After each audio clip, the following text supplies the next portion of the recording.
I trust you had a peaceful respite. I'm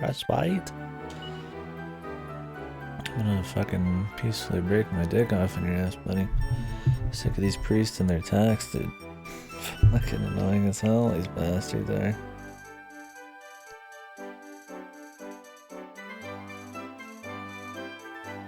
What the fuck? Wild man here going on here.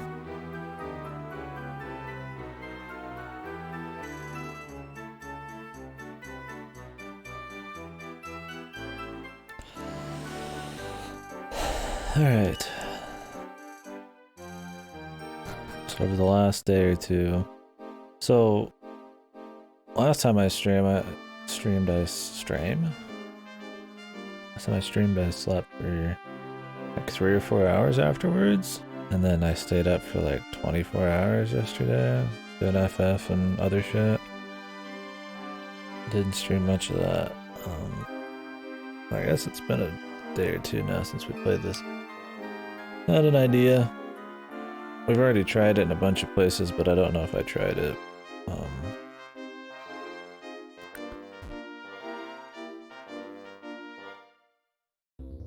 On the island of the west here, so we're gonna do that. Just because the Madame Luca, filthy Luca. Just because she hinted that we should go there. If that doesn't work, we're just gonna have to start exploring everything. All this talk of a flying horse and shit, I don't know.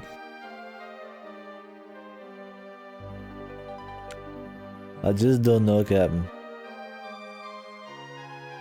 Alright, so what I'm hoping for is underwater here.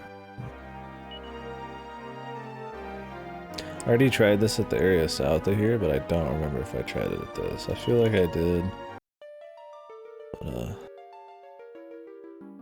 the idea is that you go underwater, and then you come out of the lake or something. Oh. Well, at least it worked over here.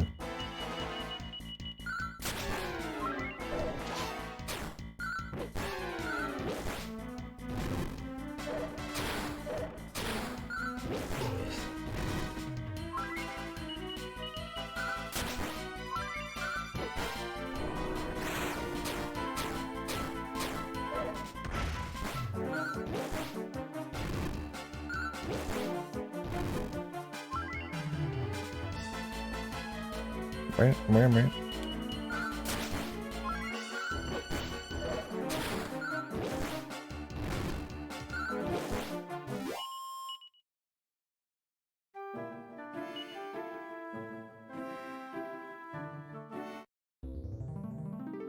Alright, so let's hope there's actually something here. The way Madame Luca talked about it is this gonna be the style place. I don't really care about style competitions, but if it's story, I guess. Then I do. What is this?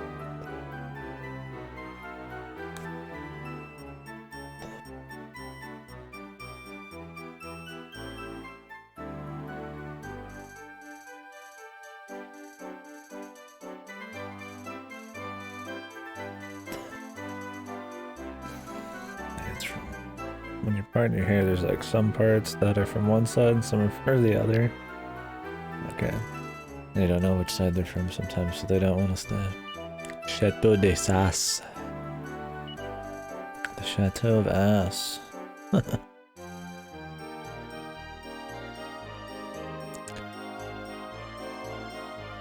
Only on twitch.tv/KDkill can you find such comedy.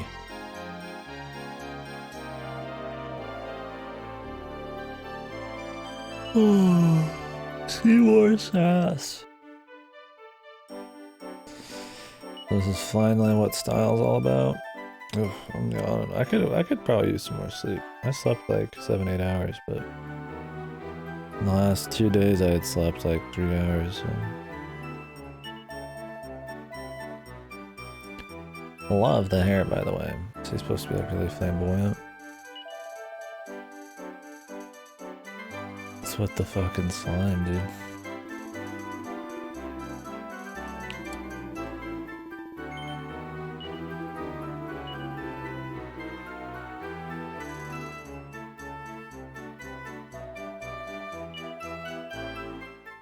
Carpet.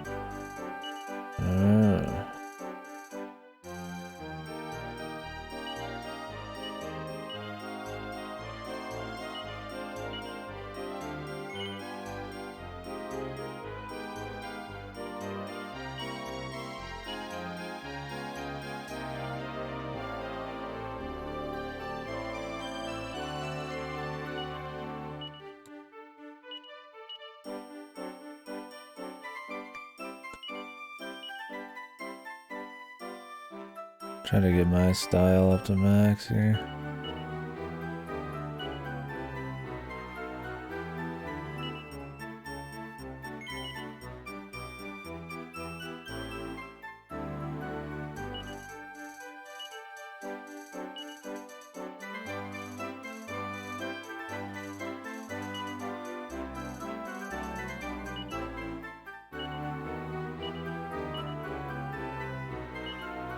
Let's get even more.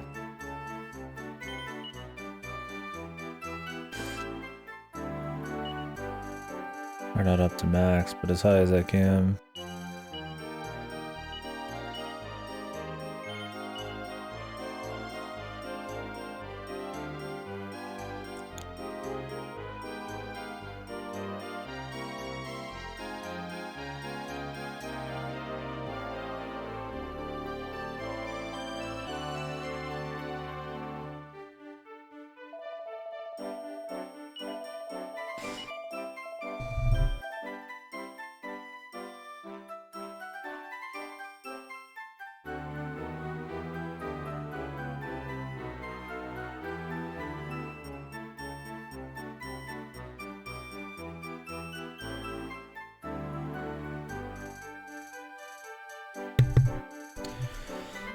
Alright.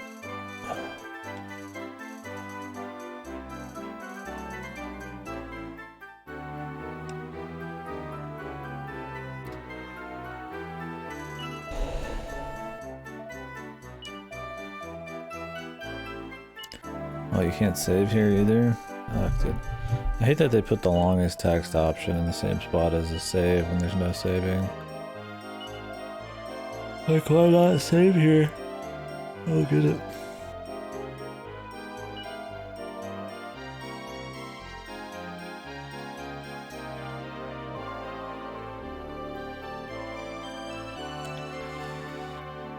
Well, let's hope this is enough style. Otherwise I need to go upgrade my style and shit like that.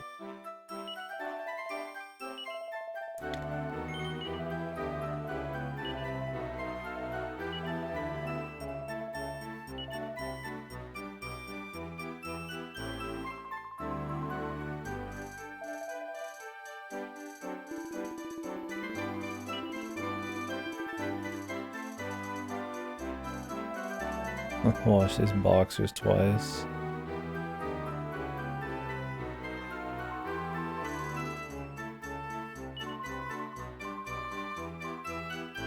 That loser.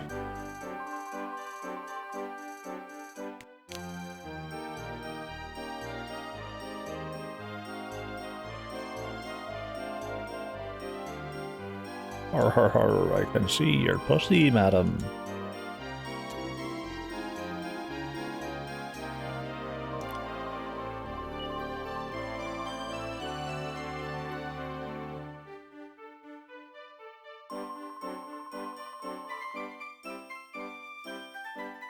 I'm so humble.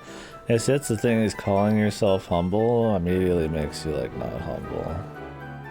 I mean, you can be humble and then like, you know, say you are humble. I think if you maybe ever did it right. Like just thinking about all of your experiences and how you generally treat people. But using it as anything close to a breaking point is just an unhumble act, man.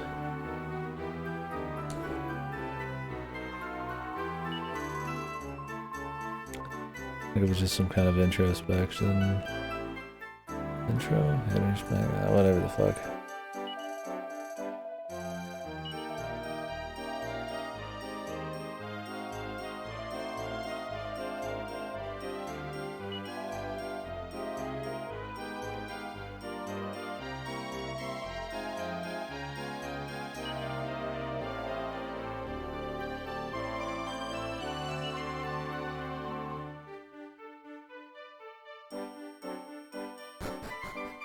This was before like American Idol or anything, man. A pair of slime earrings.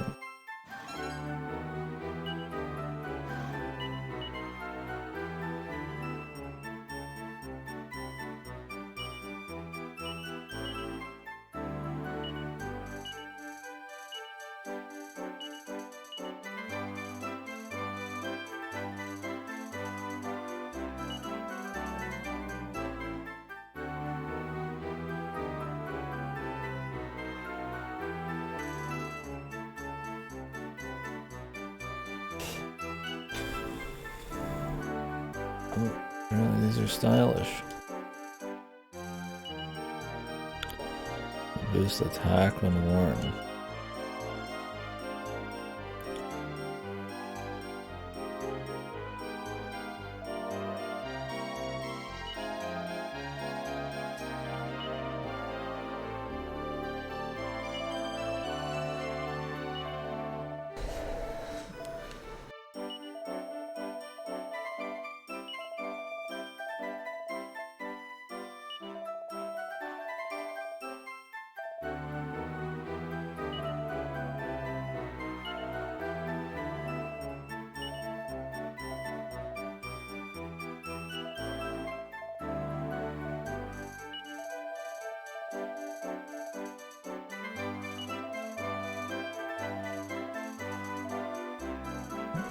Yeah, what are the prizes?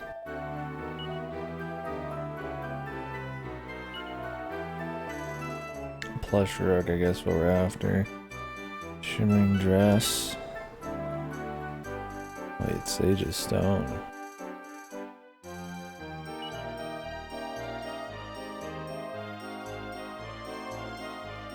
Yeah, I need that. The fuck? Okay. Sage's stone is godly. What?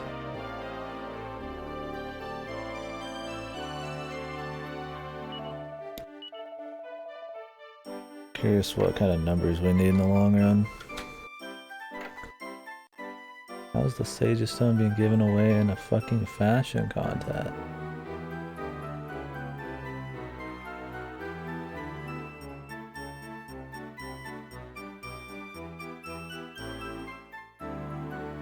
Just want to know the requirement.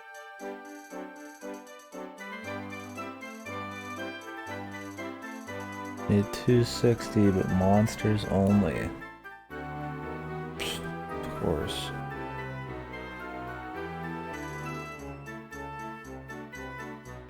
These are women only. I should be able to get most of these. The woman one, we're gonna have to see though. 310 for level 6.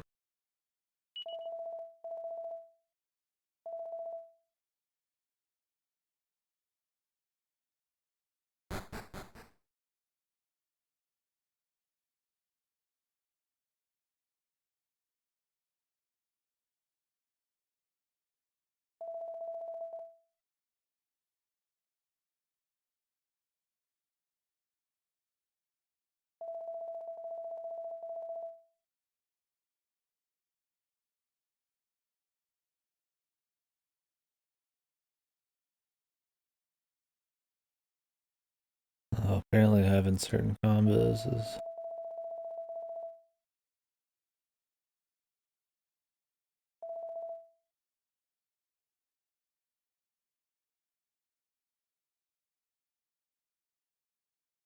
Dancers and heroes get plus 10%.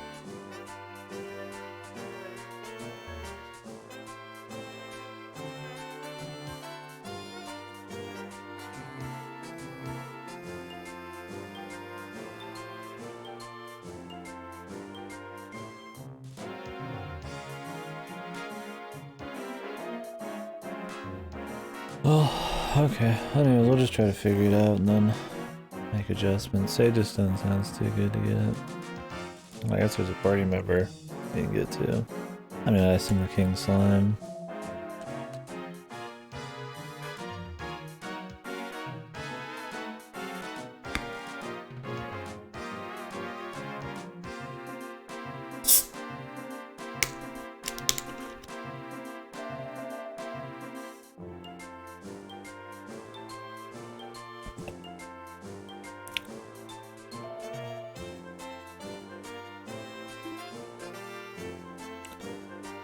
Whoa, whoa, whoa, whoa.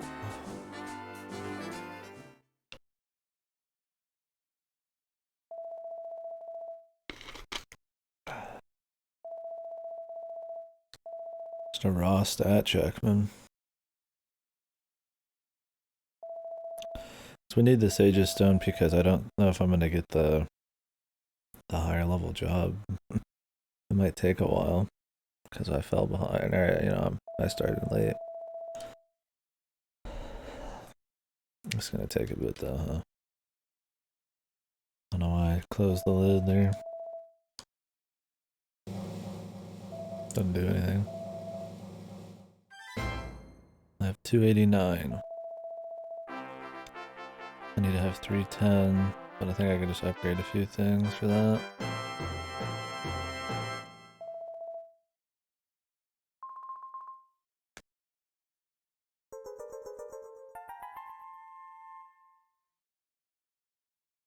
If I change to a dancer job, that'd be good too.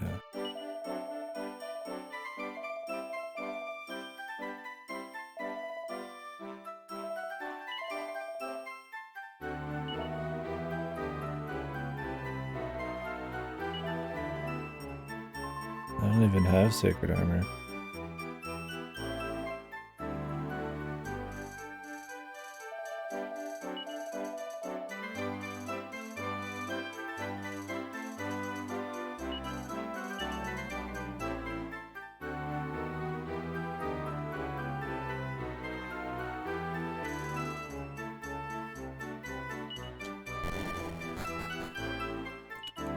Where was the Fashion Forge?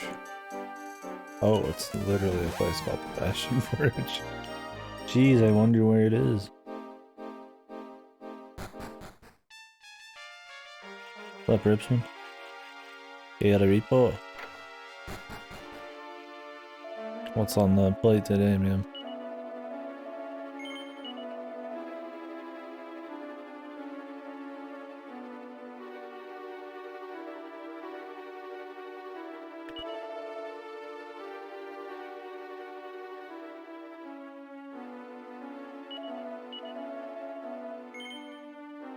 $16K.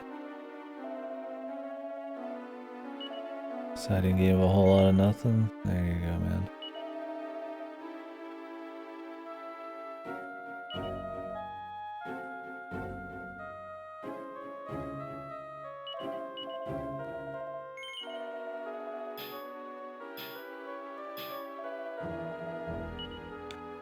Gotta do some command missions, man.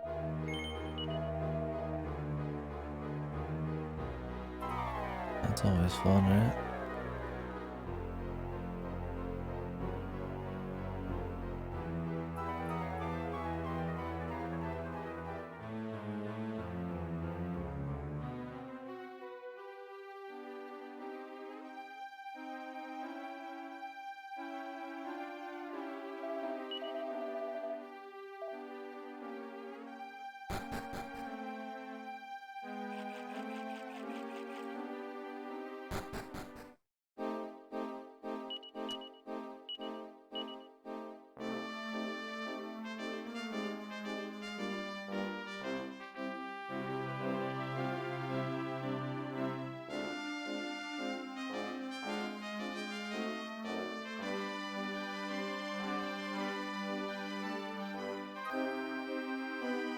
Yeah, which is the name? Can I not just, like, get there?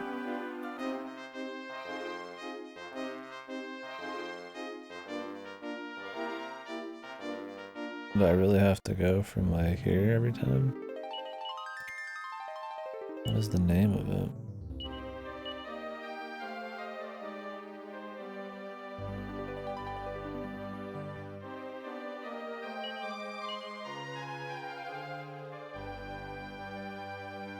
The hairstyle's really low.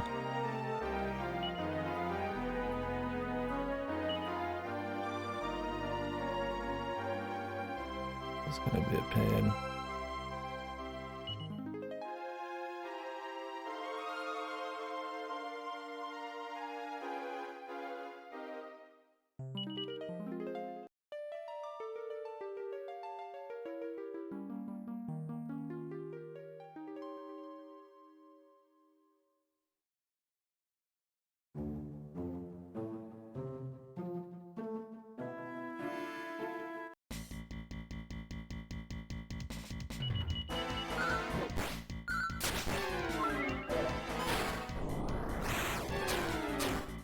I guess we could change them to dancers.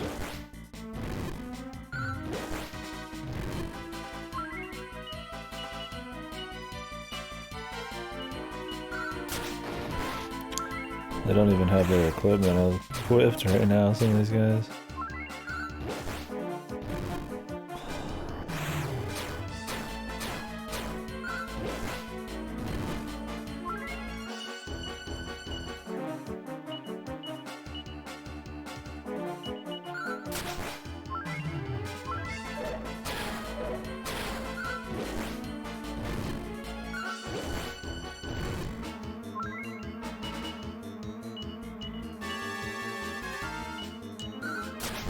So I wish I could just warp to this place.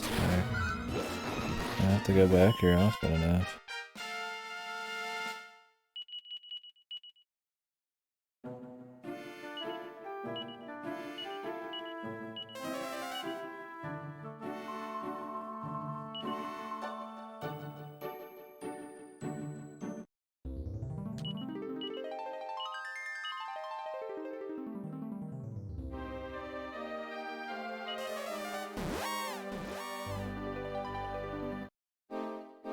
Just go dancer for now.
Try to beat this dance competition right away.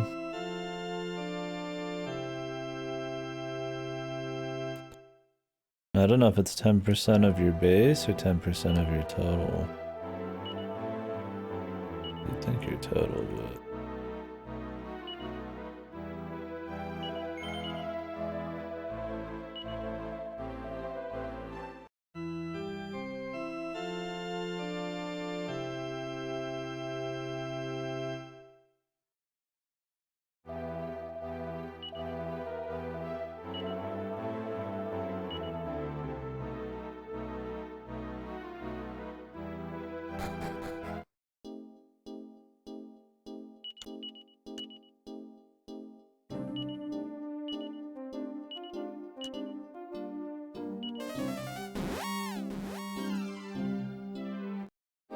I remember the name of every place.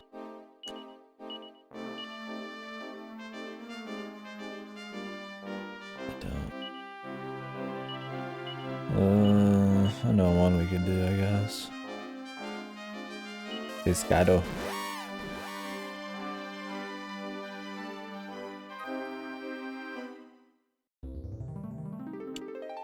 That actually doesn't work. Do I have any holy water?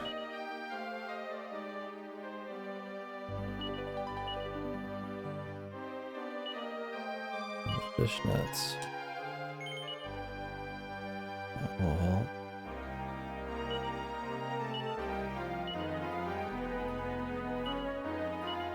Glass slippers.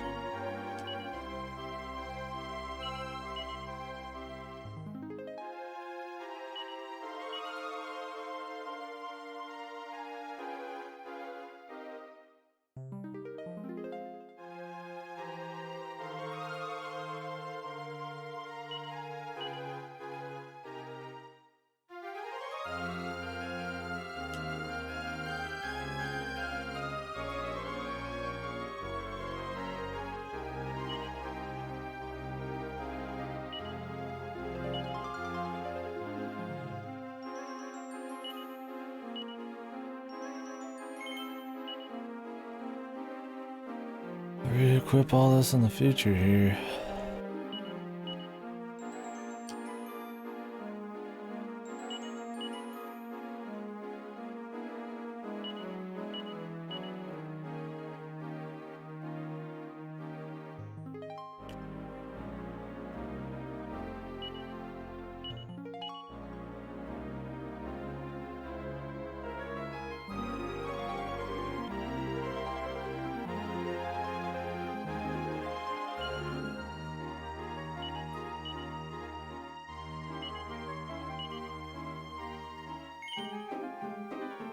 Well, we got her some stuff.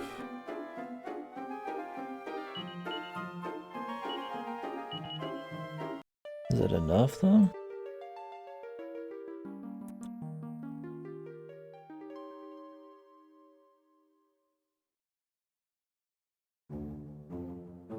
Women only is 250. Okay. We're good on the women. Men should be able to beat 280. The question is, can I beat 310? The answer is probably if it works. The dancer bonus perk before or after. And then 260 monsters will be a question too. That's the one we need to actually win. Depends on how much Monster Man can actually use.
Sacred armor. Yeah.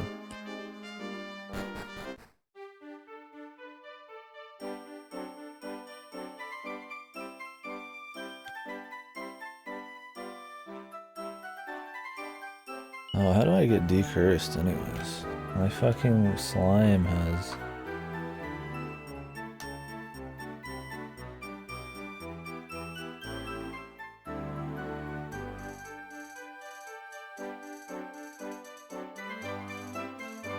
You can literally just take the equipment off? Seriously, this one? There's no weird shit?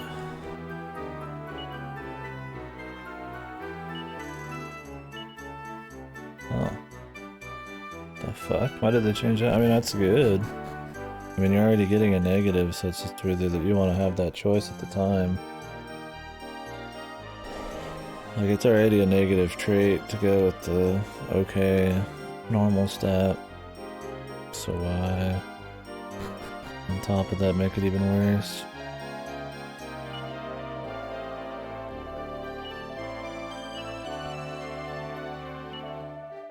Only men. Yes, sir.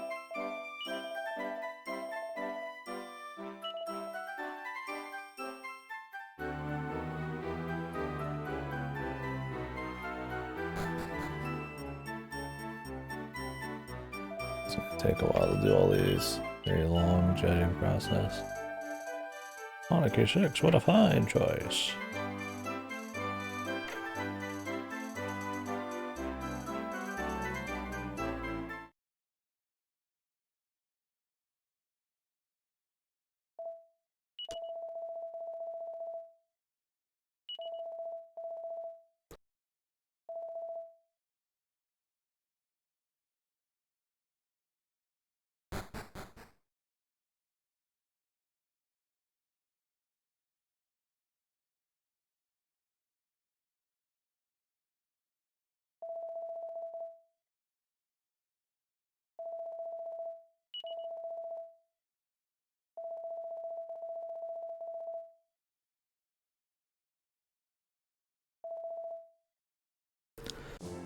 This takes too much time.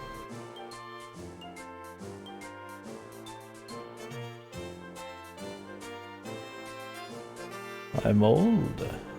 Give me points.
That would be hell. And I'll be happy I'm not gonna be alive in 2086, man. National anthem of Neo Japan. I want to see how bad Dragon Quest XI's normal music is. It's supposed to be like shit. Just totally like either reused or just super boring. Like the fucking the performers just like or the artist has just totally lost it. He's probably, I mean, he's supposed to just be some old racist bastard, man. I hope in the next Dragon Quest they just do somebody else at this point. 306 points. Oh, I'm pretty close to 310. But how can I squeeze a bit more?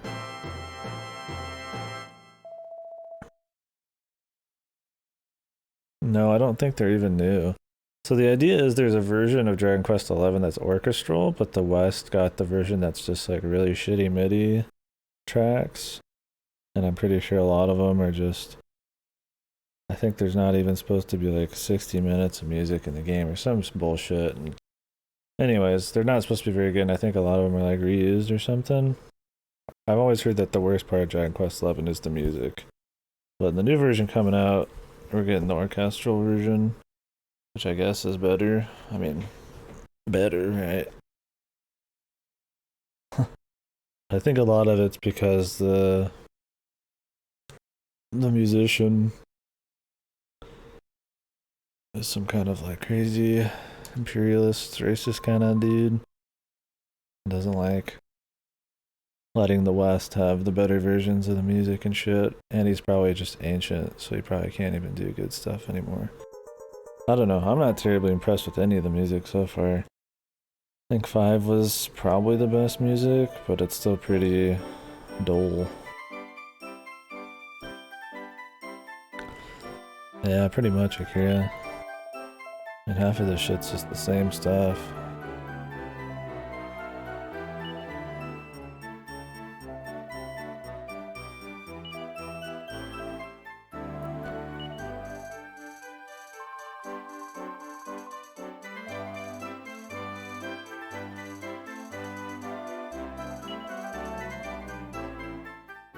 This fashion contest take too long.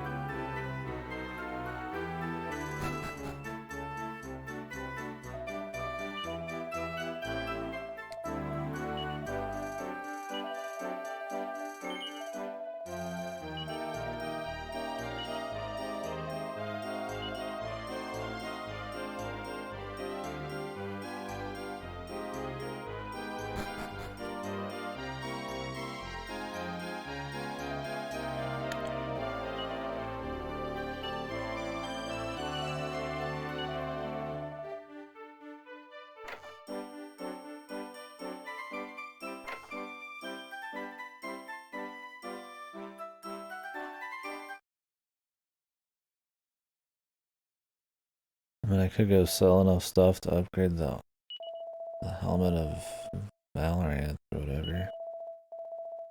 Maybe that'll give me something.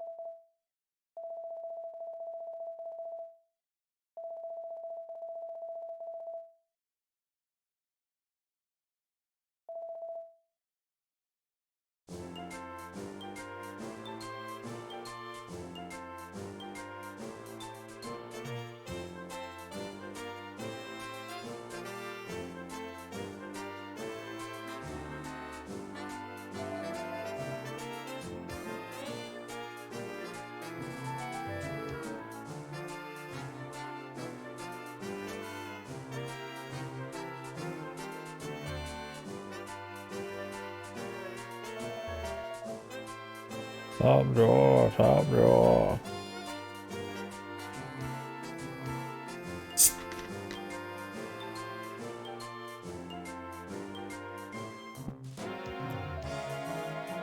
That's what I call walking. He doesn't even walk.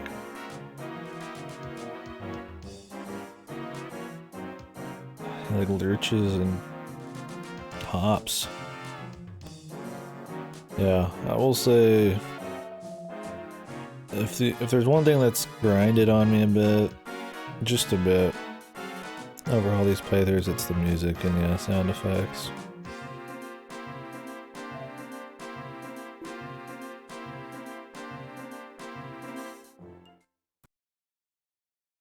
It's pretty samey every time. And if there was like a varied list of like really good music, it would probably make everything really more interesting. I just compare it to, you know, like I've said, Final Fantasy, right? Go somewhere and it's just cooler, man. There's just more interesting shit happening music wise. Makes every area better. Granted, I've played all the 2D ones at this point. I've played them all like 2D. Except 5, which did have fancier music. There's not a single song out of any of these games I'd want to like listen to casually, and I'm pretty easy to please. The main theme is still good, but it's not like that crazy even.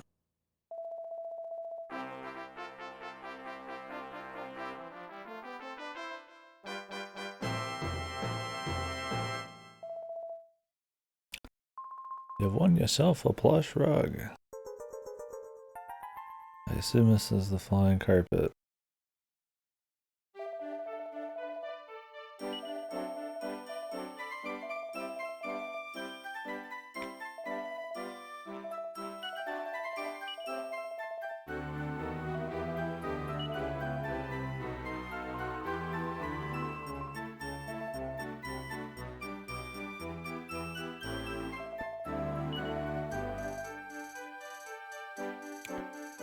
Toodles.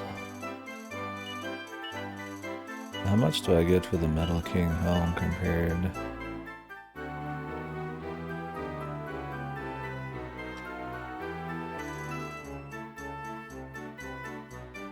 $266. I'm at 252. I'll get I'd have to get 14.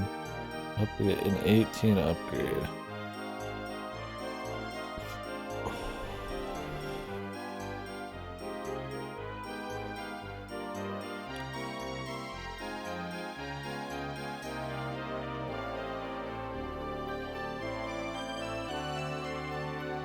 This doesn't get more.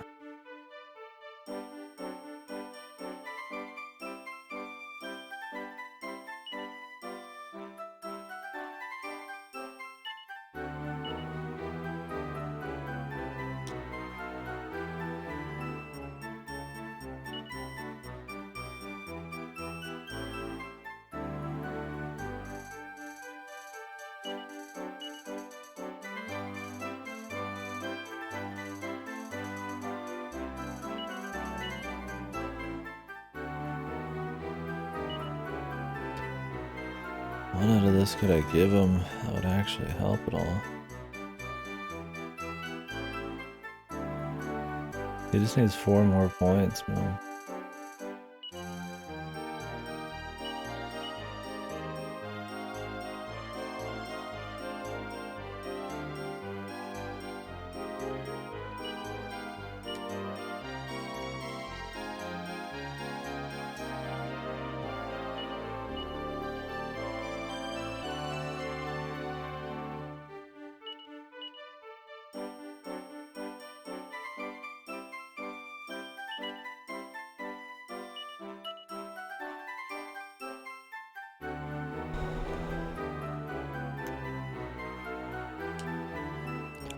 Well, I don't need it right now, but I would need it by the end of this competition, so maybe we'll just naturally get some shit that'll be useful.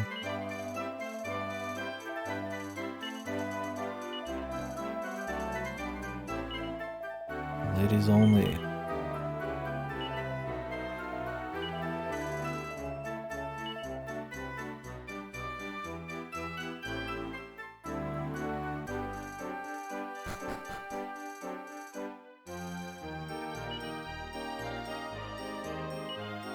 What is your current style?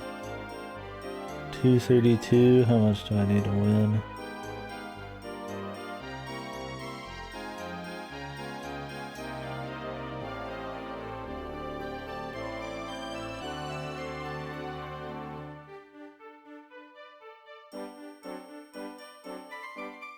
$50.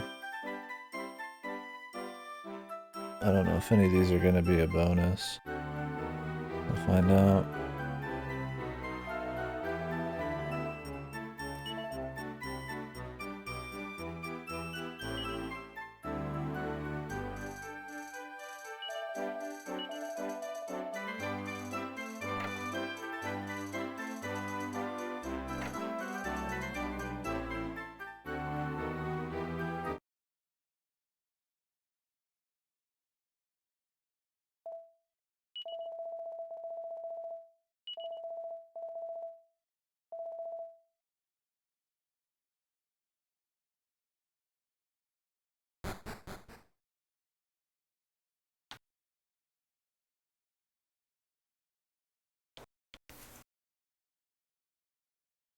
I should have gave her the miracle sword.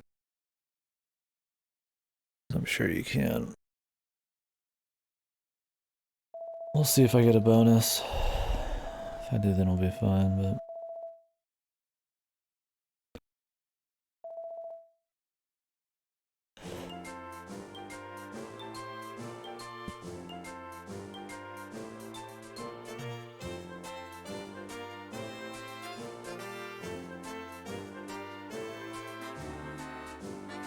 all the platinum shit gets you a bonus.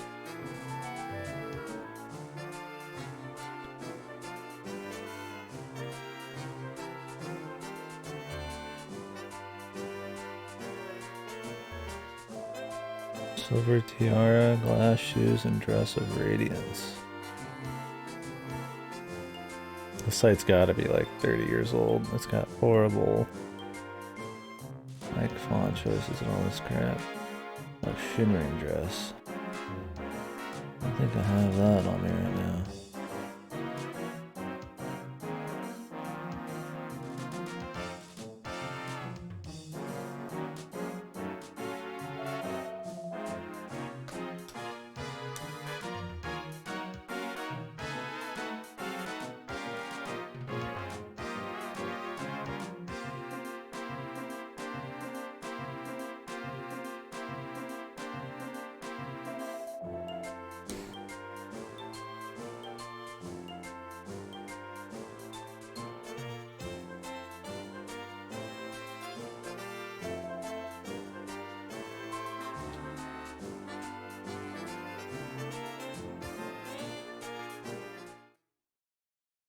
Apparently style forging. I'm not really worried about the 310. Apparently style forging the entire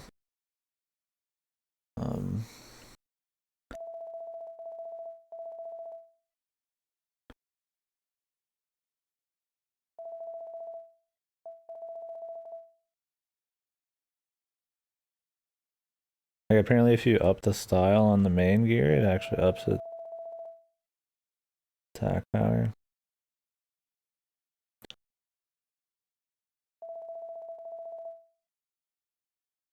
I wonder if Lizzie has more innate style. Oh, I didn't win. Didn't get any bonuses. This takes forever, dude. Why is there just not a guide for...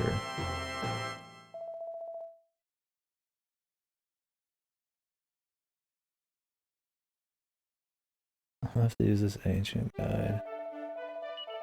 With fucking the wrong names on shit.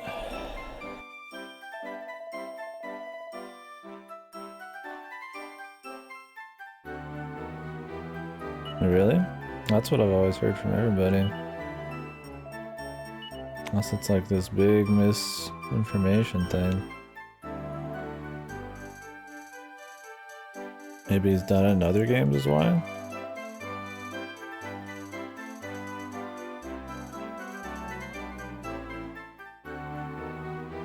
Hell, I was hearing that shit on streams yesterday even. That's the reason I get for why Dragon Quest XI's shit's not very good anymore.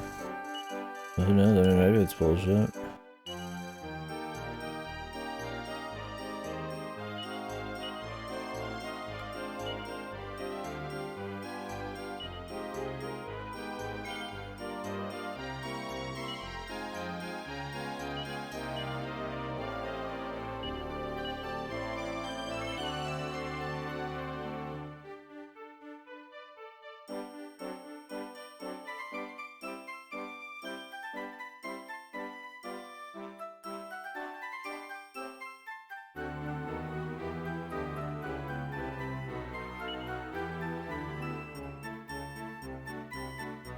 That only puts me at 238.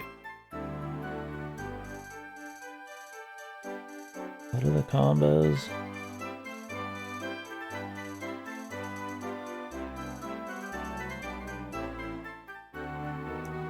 I don't think I can use miracle armor on her. I can then. Oh yeah, that's easy then, never mind.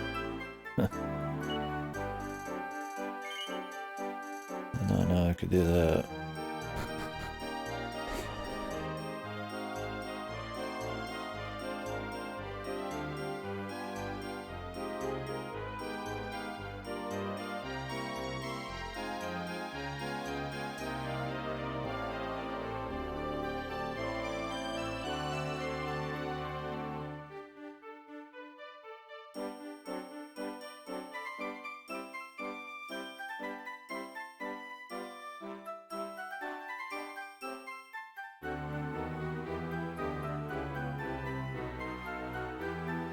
I mean, if you just look up the composer, there's a bunch of drama with him non-stop. Maybe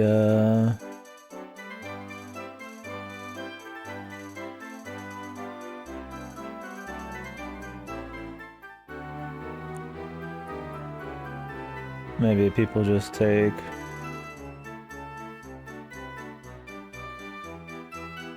his really controversial opinions.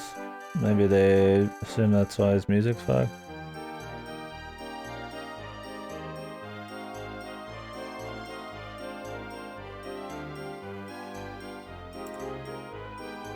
Man, that could be the truth.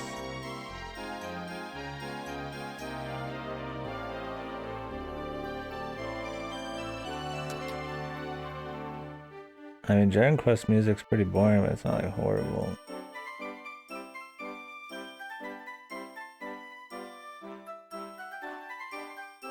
Why the music in Dragon Quest XI is so terrible on YouTube?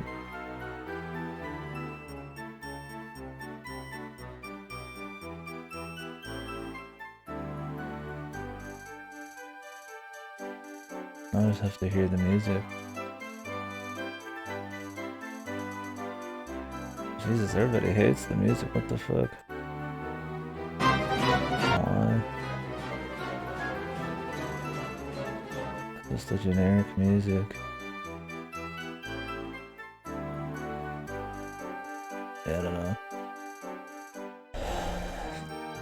Could be, I mean, that would make sense if people just hate his politics and shit. I'm reading shit about historical revisionism and shit, but I mean, these are like Kotaku articles, so it's like... I don't know. It's one of those things I've just heard so much from so many different places that at that point you start just believing it. And I'm not like so impressed with his tunes that I'm like, oh no. Like it can't be.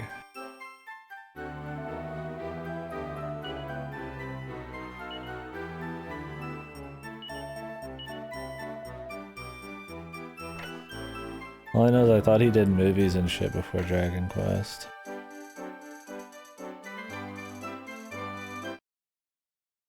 I don't even know that much about the dude. I just remember looking that up. I'm just trying that bullshit for some reason too.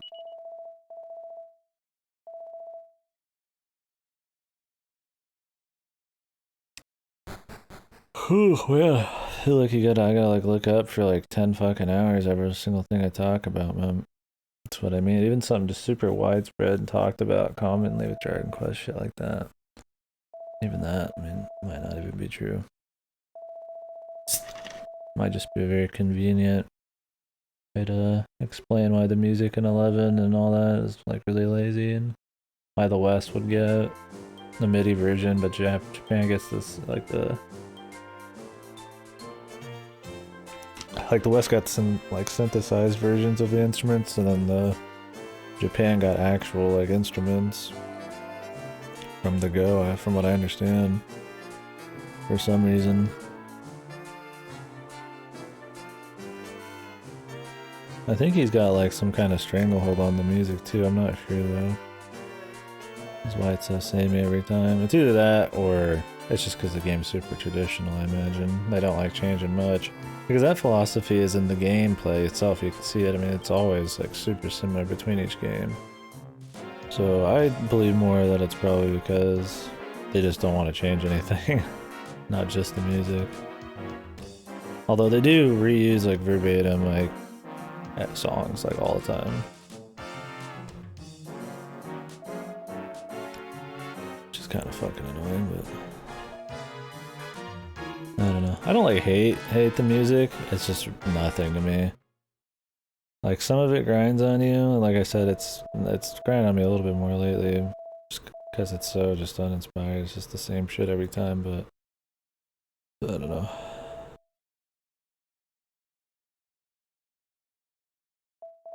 Still be the case with MIDIs. I'm curious why Japan got the orchestral version from the start. That might not be true, but why they got that and then the West didn't.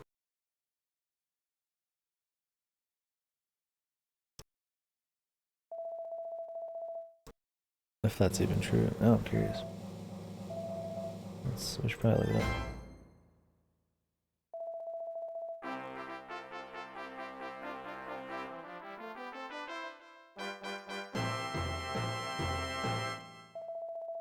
Is it? Is that like his call for that? Maybe that's why people call him like some crazy nationalist or something.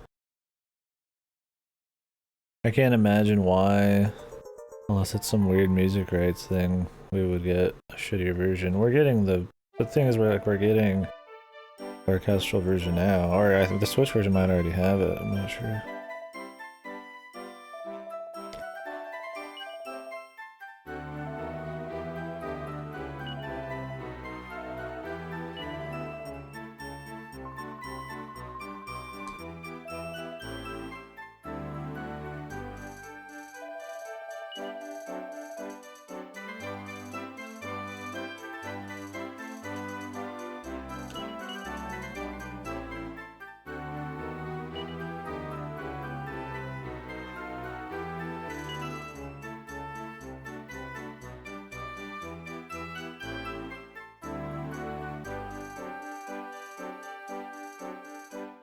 A mastering issue?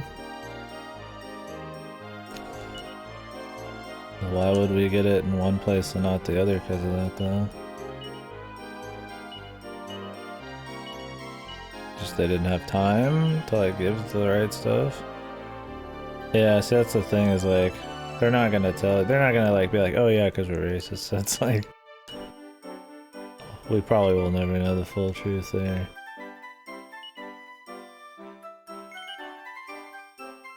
Yeah, especially if we don't have like a real interview.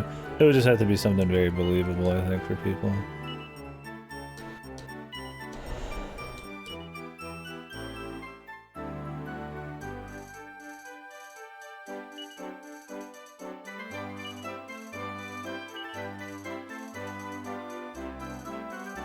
Oh yeah, I wouldn't be surprised.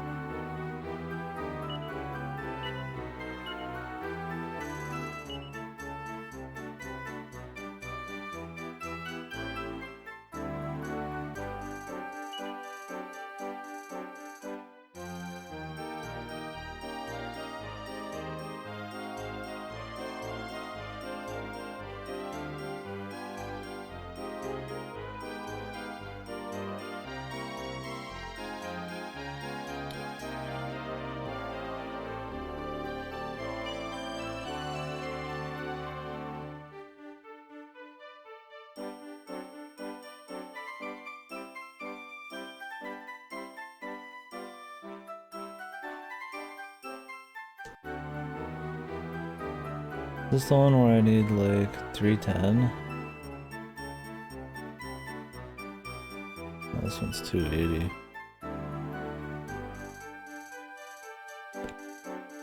And it's all the platinum shit.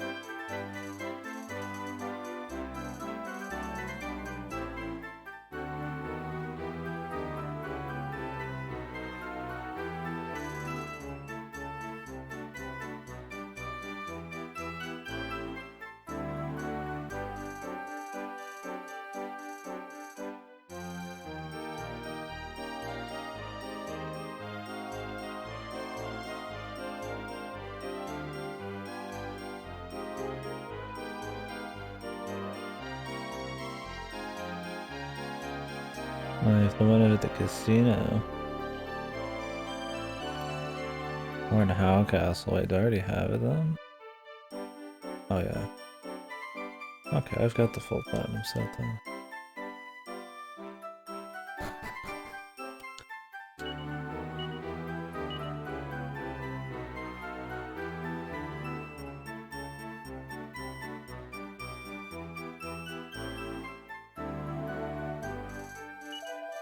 After this one at least.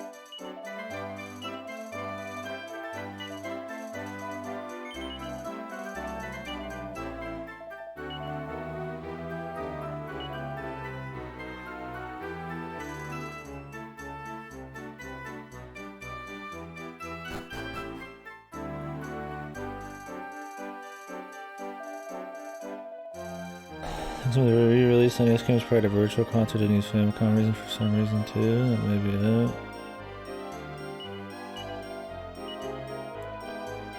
Oh really? Famicom has higher sound quality? But aren't they like the same thing? Do they really have like different hardware? I thought they were like just like like country differences and names and just how they look and shit.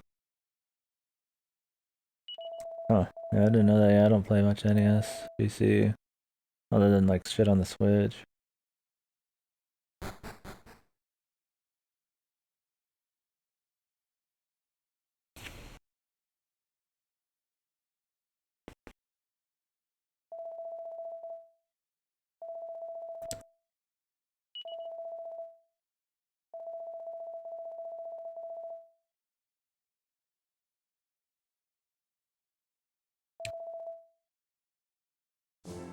Yeah, one of these is like 380.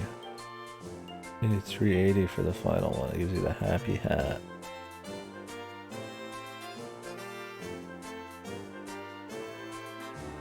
Covers MP while walking on the field. I would not even bother. I just want the Sage's Stone, dude.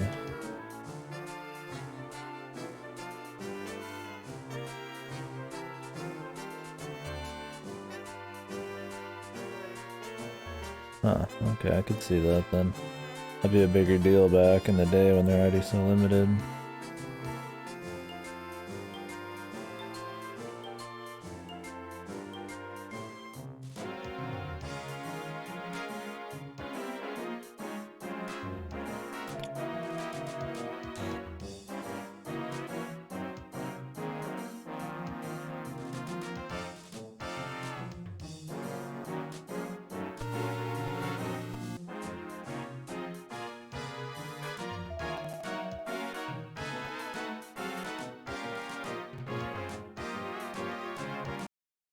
No, in the Japanese version you can save?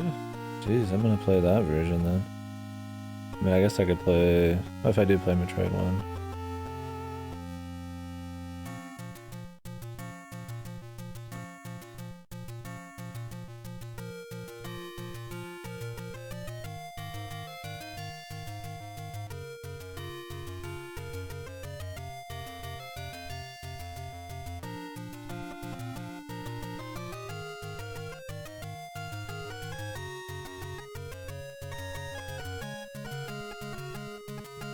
Okay, now what is the other version sound like?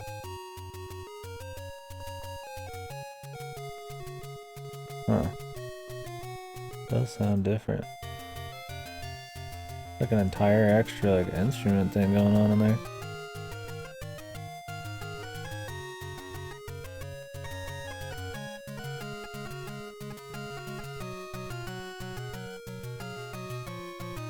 That scratchy instrument is.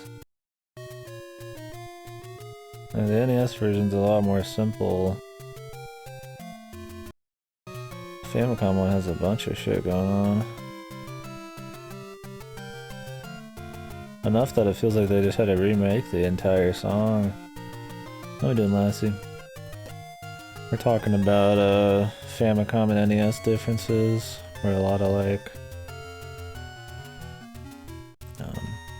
actual music is totally different because of possibly like sound channels and shit. And you can save on like, Metroid in the Japanese version, Kira said, and stuff like that. Interesting. I didn't know that they were really like hardware-wise that different. You think they would just be the same, but I mean, I guess this is back in the day. It's not where nowadays where everything's like super standardized and everything's more global. It's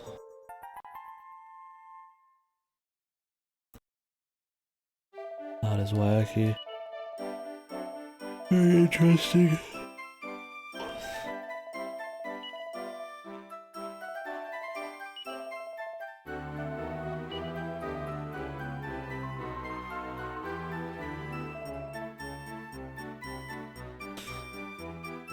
Oh, really?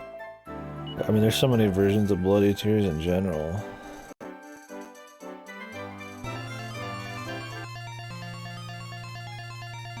This is Famicom. Really, the Famicom games are different.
want to listen to the other version. Oh yeah. Jesus, that sounds like shit comparatively.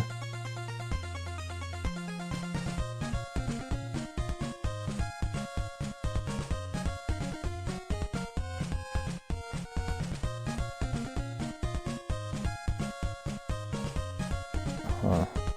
Was the NES cheaper? Why would they make like differences like that? Maybe it wasn't like working out, and then when they came out with the NES, because I imagine NES came out like a bit after the Famicom did. Maybe like rethought some of it.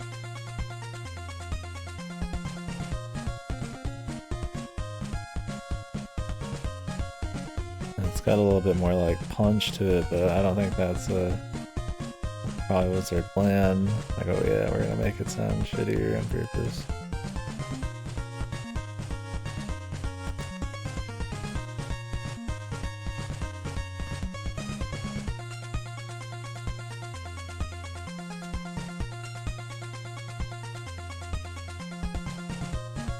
I think we'll win with just this.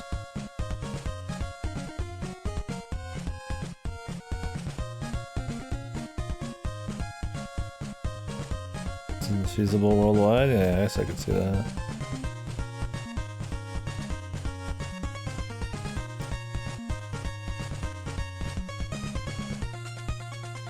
Never got used. So, did they like remake these songs, or is it just the same songs kind of thrown through like a different filter, or, you know, different hardware? I don't know if like it would have had to have been remade or what. Or, like the different sound channels and shit. Oh, really? In the cart? That sounds like it'd be maybe pricey.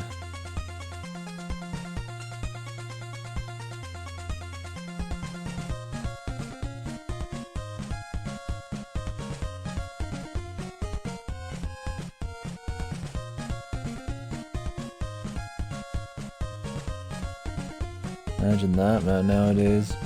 You buy something like that, it's like a fucking hardware is a part of it.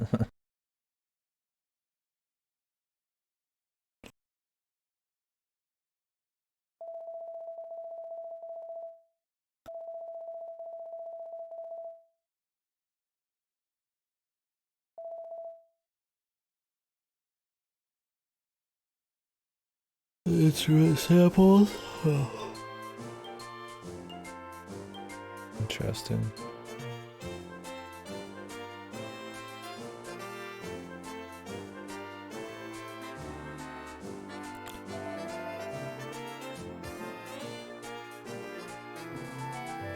Oh, okay.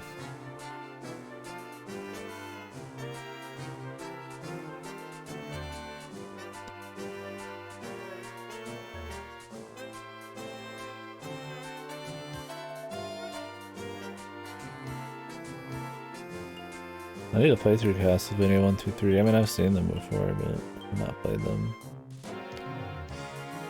I mean, Simon's Quest is supposed to be a shit show, but 1 and 3 would probably be good at least.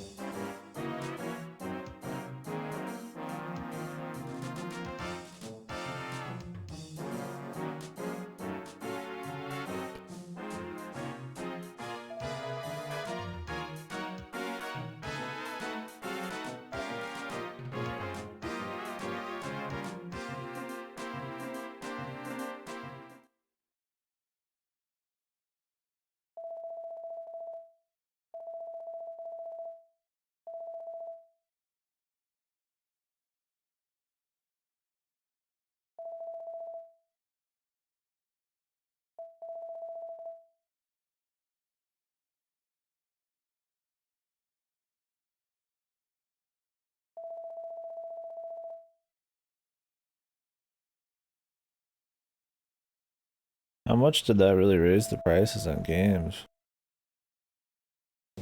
I mean, game prices weren't even standardized on those consoles, right?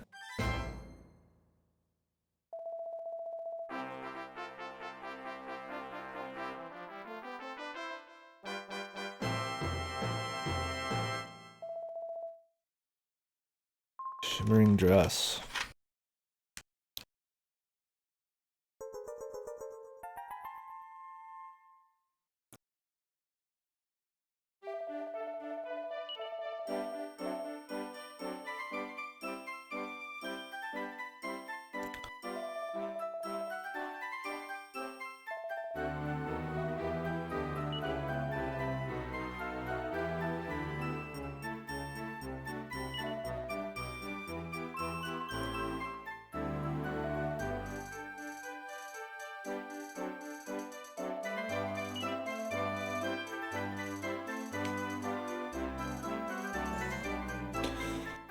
How's Konami been these last few years? They've been doing a little bit more game-related shit, but it tends to be like...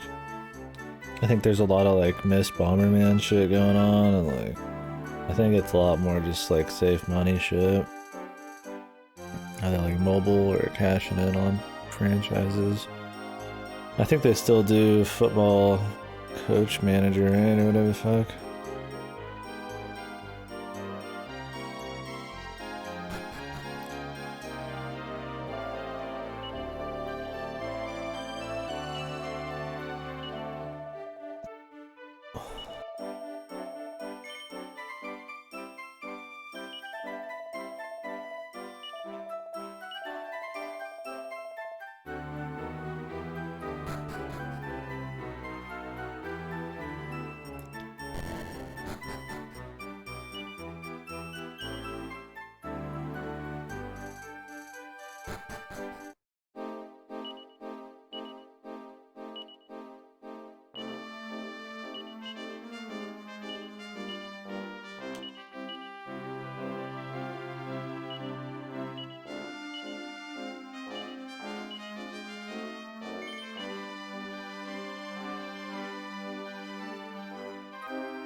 Mahjong Fight Club Jifang? No, no laddies.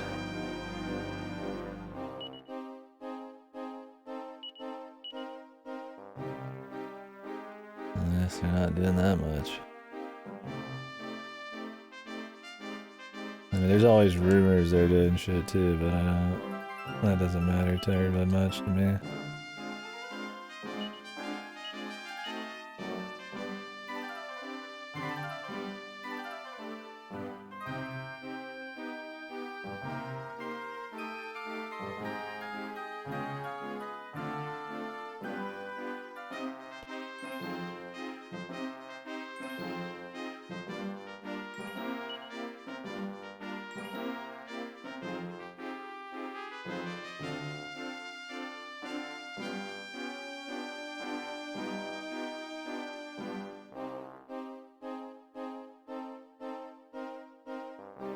Where's the earrings, dude? Oh, there.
Oh, okay. People are augmenting it all the time to try to stay ahead of the competition. Just in cart, man. Your PS4 Pro comes with your game.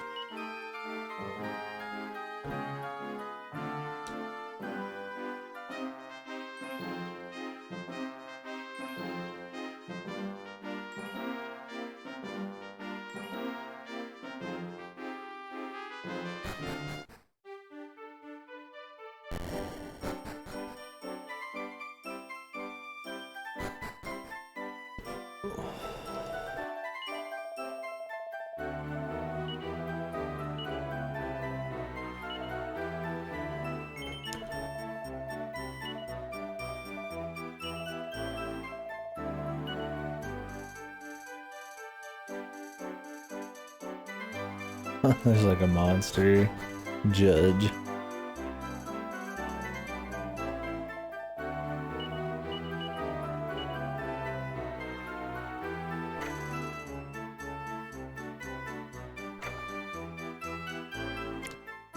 Could they even do that nowadays? I don't think you could. I mean, obviously not with discs, but could you do it with like a Switch cartridge? They're kind of probably too compact and small to have any kind of like hardware augmentation you could do on it. And I'm sure just the way the systems work is just too complicated to like have anything like that. You're intended to get to rank 3 in the contest, yeah. Because I got the flying carpet from it. But it only goes up to rank 8. Rank 7 is what I'm doing right now, and it gives the Sage's Stone, which is super good. It's an infinite use AoE heal item, so you can just give it to anybody. And you get a party member for this rank as well for some reason, so... Dilate takes forever. I'm not doing rank 8 because it requires a shitload and the reward seems bad according to online, but... I definitely want Sage's Stone. I have no AoE heals already because we fell behind on the jobs. And it's free, so... I could put it on like a fucking melee fighter.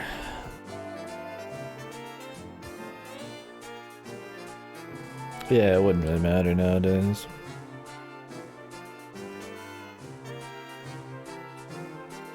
Just curious if it was really even like a possibility. Yeah, nowadays any extra things are either extra consoles or just peripherals. Although there was a lot of accessories back then too, huh? A new gimmicky accessory every 2 seconds. Some consoles nowadays, like the Wii, are like centered around gimmicks, but... And then you'll get your stuff like, you know, the doll, like amiibos, or like your fucking, those like ship ones where you put the ship on top of your stuff or control it with some weird shit, but like for the most part, there's really not as many gimmicks coming out. It's not like we got like the super guns and their super scope and like the fucking, the hand thing and all that shit. Hidden cards.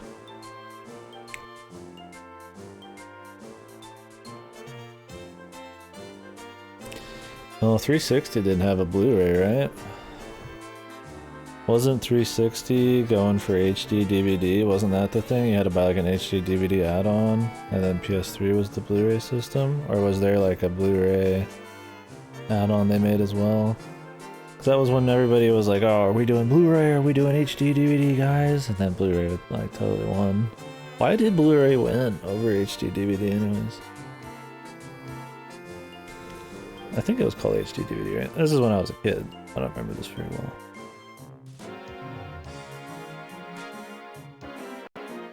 These things? Oh, those are pretty aesthetic. They look like they break easy, but yeah, I'm sure they stored nice.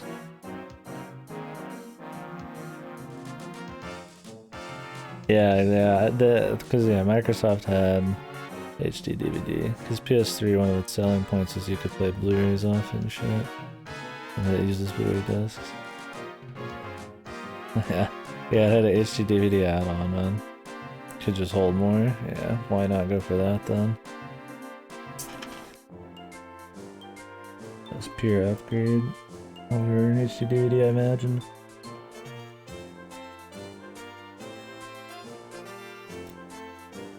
Nope, that's me.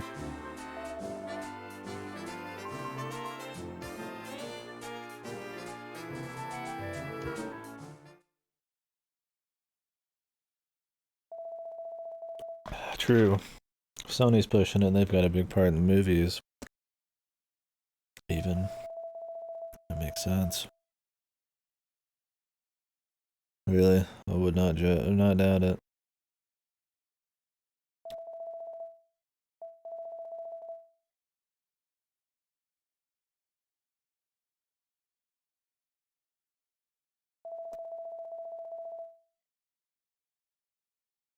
Oh, they made Blu-ray format? Really?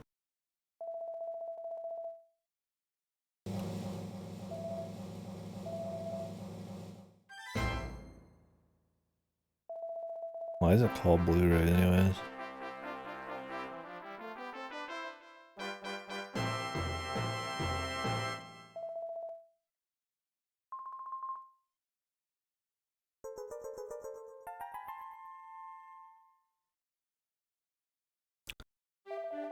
How many points did I just get? Was anybody paying attention?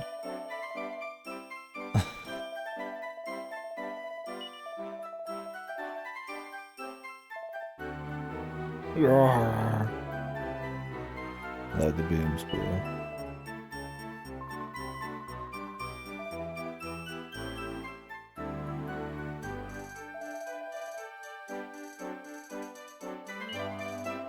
HD Blue D.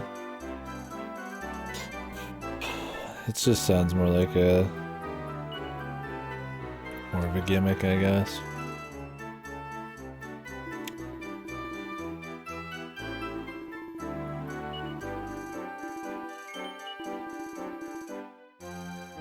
Apparently Kingsley's got insane stats. I heard there's some Slime King who's got like crazy growths or something.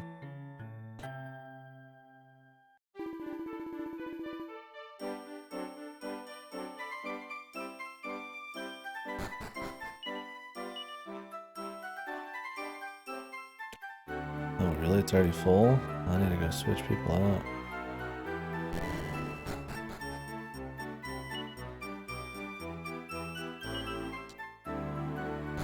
Let's get my equipment back in order.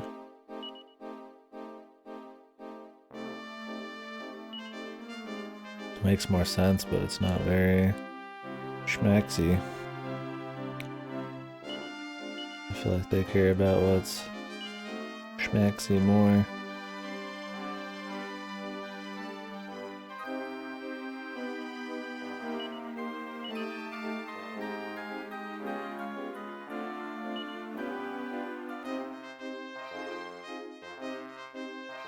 Boomer disc.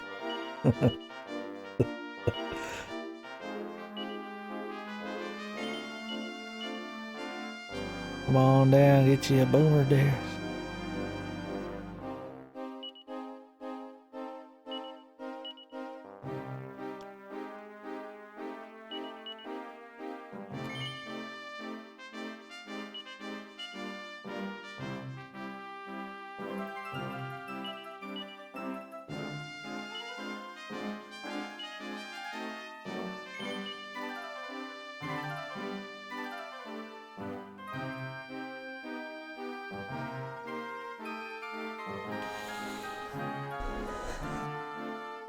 Had either discs for movies by them? You mean like it was losing its popularity? I mean, VHS and DVD were always super popular, and I did know people who had big Blu-ray collections, but for the most part, including my family, like immediate family and shit, Blu-ray and stuff definitely wasn't hitting it as hard as DVDs did.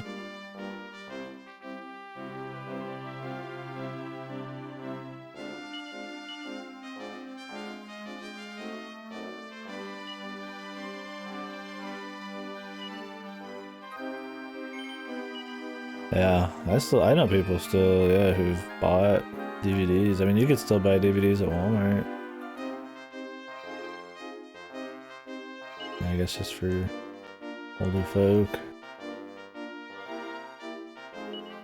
How's he still wearing a fucking helmet, dude?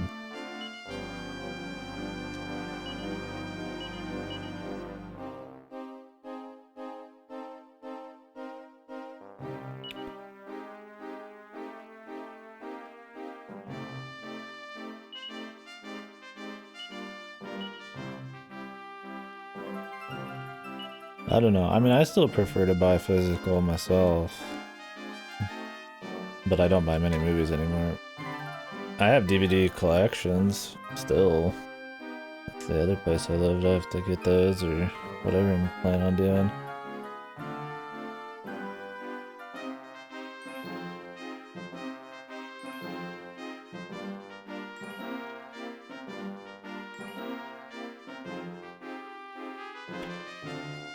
Look, I should send her back. Maybe I'll send Amos back. I don't really care about him.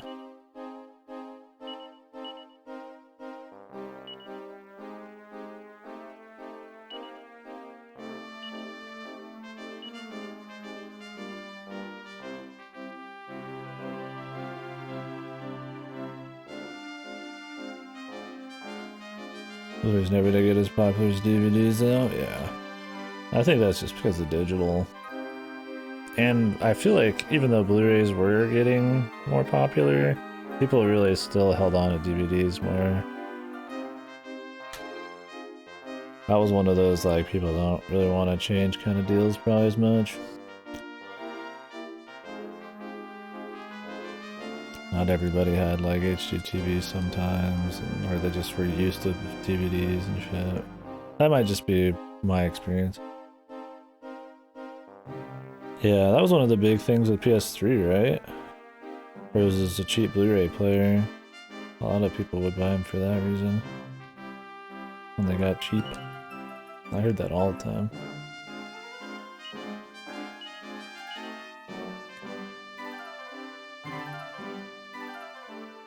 Yep.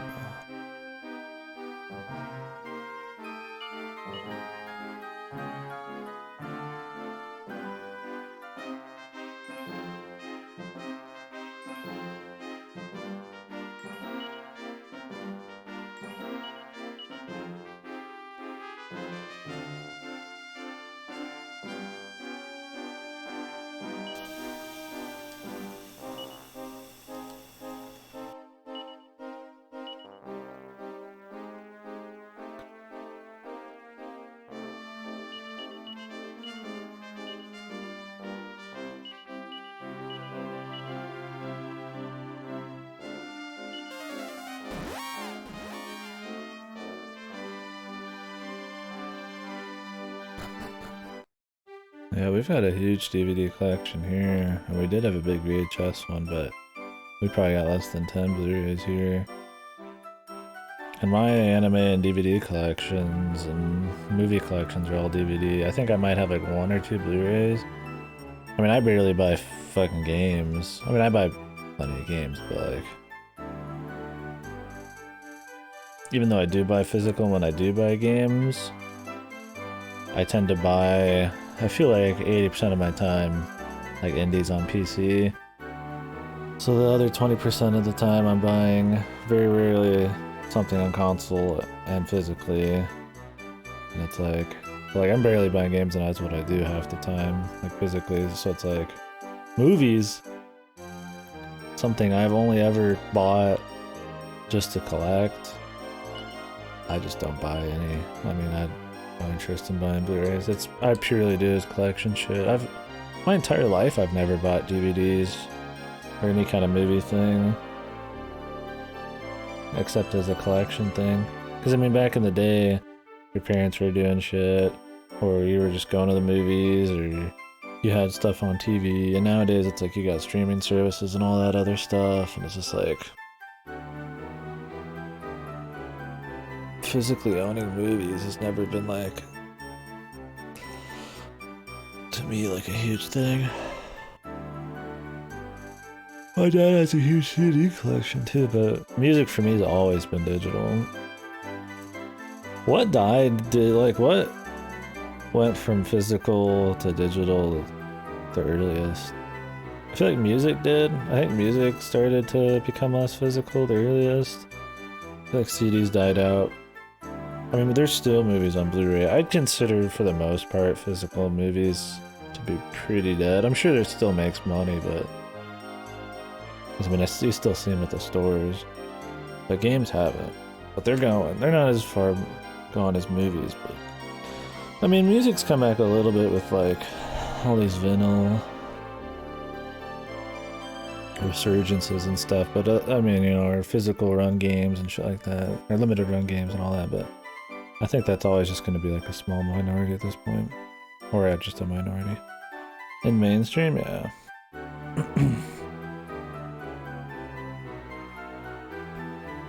Physical Blu-ray player? I've only ever... We might have a Blu-ray player downstairs. But it's behind like a cabinet that I wouldn't even know. I'm pretty sure we do. They also have PS4 down there, but...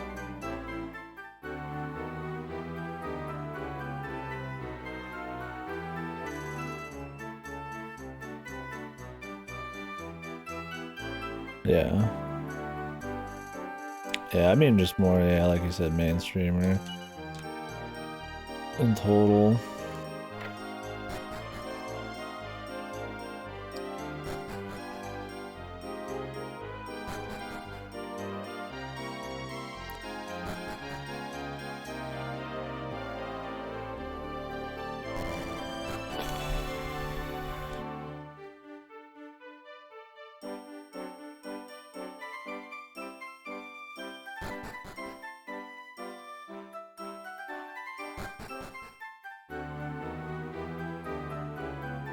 Pretty certain there's a party changing thing here. Yeah, okay. I don't know if there's any other party members in this. There might be. There's that one green dragon guy. That I'm wondering about. Let's get rid of Amos.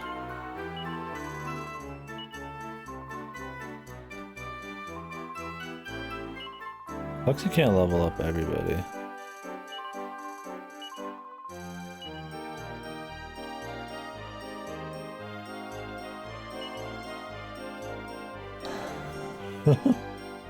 Small trilogy gaming history stream half house, the Teleview exclusive. I don't even see this thing, like I don't even know that stuff. It's a Teleview. BS Zelda. Jesus, this looks insane. I need to just deep dive into like old hardware history and stuff and start just like trying random shit like that. But it's like, how do you even play some of these things? Like nobody's probably ever even fucking made like emulators or anything for these things. Like I could get into some crazy shit like fucking DVD games or something, like off of like a movie's disc or something, you know, like those weird like add-ons you get. I remember playing a bunch of games on like a fucking Harry Potter extra content disc and shit like that. We should deep dive at some point. The thing is, like, I play from most generations, and even still, there's just this totally untapped, like, because back then there's so many consoles and add-ons and stuff, and it's just like, so much of it is, I mean, almost entire consoles are like almost fucking forgotten, man. To your average Joe nowadays, even your like enthusiasts, man, like me, like I don't even know half of those things. You'd have to really go out of your way to learn them. Like to try some of that would be interesting. It was like, what was the CD add-on for the Genesis? Sega CD, is that what it was? Like, even that I've only played a few things on. Like Snatcher and shit. What did I play Virtual Highlight on? Yeah, Mega CD. I've played a few other Sega CD games, but they were remasters that came out recently. I'd love to do like some ancient Star Trek thing, dude. Interactive VCR board game, dude. Holy shit. So you'd like watch it and like pause it while you're playing it? Klingon challenge, dude. Jesus, that box art looks fucking horrid. I call that Neo Boom, that's just raw boomer, dude.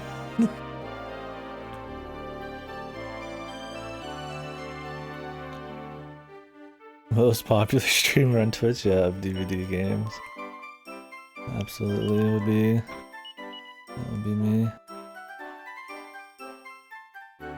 What can Kingsley use?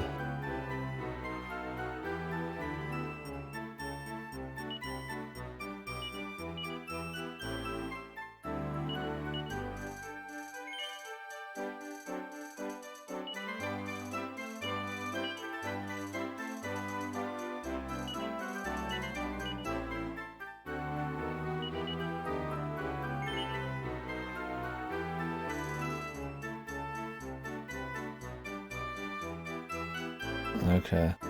Yeah, see, I would just have to look super deep in a lot of these things.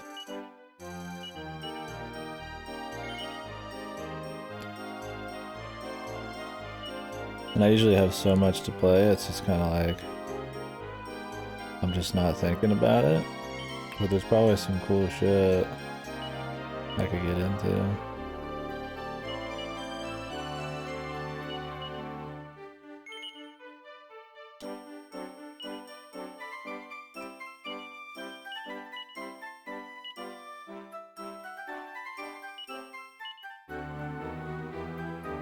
Because I mean, I play a lot of stuff that's like talked about or just kind of random shit I like from any generation, but we could call those games we're talking about history, but for the most part, they're like forgotten by history. And I feel like just talking among like super duper enthusiasts, and they're probably niche then and niche now to an extra degree. It'd be very interesting. It'd be totally worth doing still, but it's like, I just don't fucking know about enough of that stuff. Not a lot of extra work going into it to even like have an idea of where to start and what to do. I would just have to deep dive.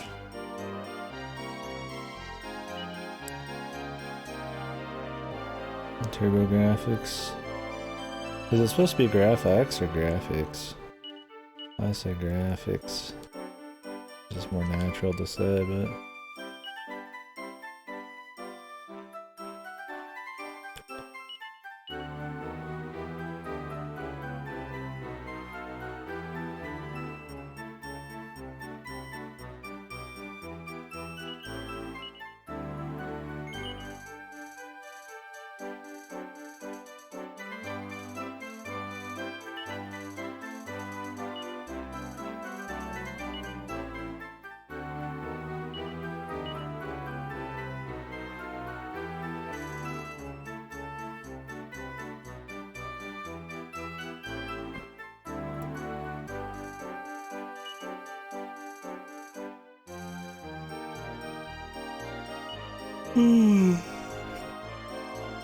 PC engine, man.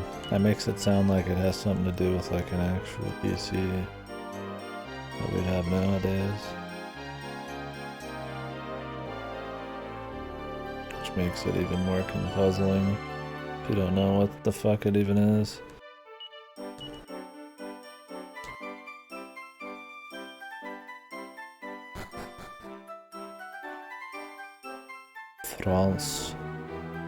Francois.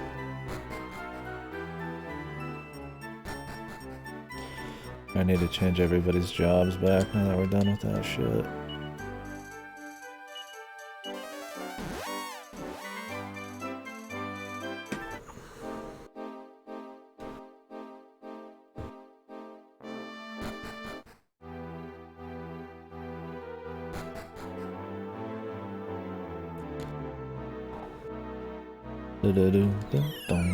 Ding dong, ding dong, ding. Oh, it was like a brand? Like this is the PC. Our PC brand. PC, yeah, PC 98. I should probably play more PC 98 shit. But the most you ever hear talked about with PC 98 these days is like its VNs. And most of those are like nudie VNs. So can't even play them. Yeah, that's what I thought. With the cool art, but I mean, the only PC 98 game I could think of that I've played wasn't even. It was and that's not even. I played the new version of it. It was a PC 98 game, and the music's great and shit, but yeah, it's redone art and stuff.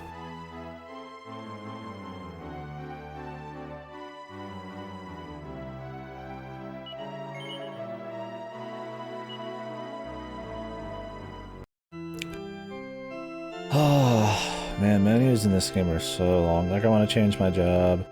4 fucking dialogue boxes. A super long fanfare with a fucking 3-second pause afterwards. More dialogue boxes. And then I can pick my next one. And then you just do it like 10 times, you know? Like, fucking Jesus, dude. The fucking scroll's so slow. Like, it's not a big deal. And it's not a big deal on like a micro level, but after 6 games of the exact same shit like that, through all the priests and stuff, it's just like, come on, man. I mean, at least the battles go relatively quick in this one. They did fix that, I would say.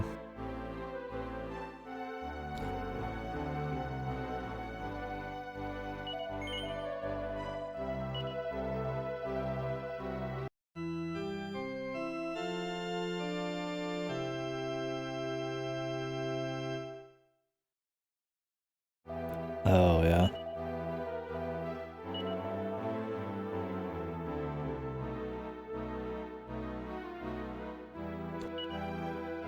I wish we could just have porn games randomly released on consoles nowadays. Different times, man. Better times.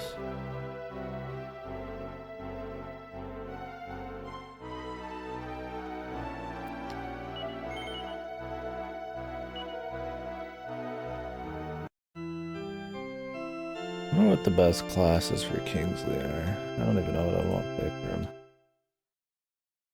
I haven't really tried to look up what the best classes for people are.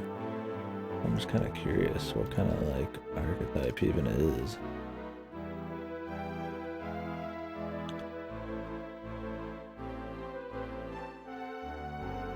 Apparently just good everywhere.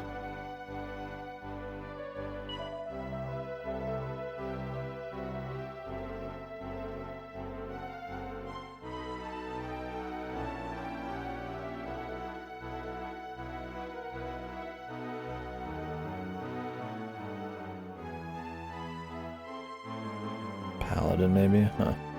They say you just do whatever. I'm just gonna do another paladin now, just make him. I mean, I like having heals in the back, so it's priest.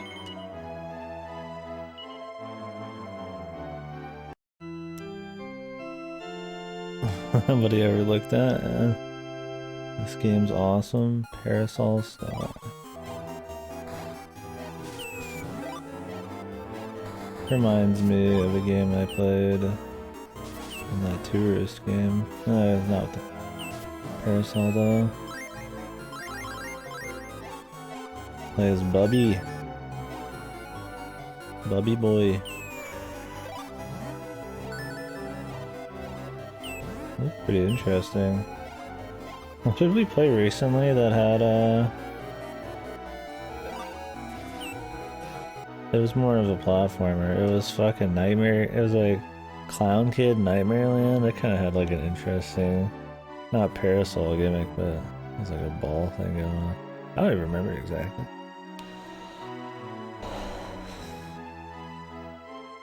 Oh, okay. I've heard of Bubble Bobble, but not played it. Or seen it. What's up, Jefferson? Boom, boom, boom, boom, boom, boom.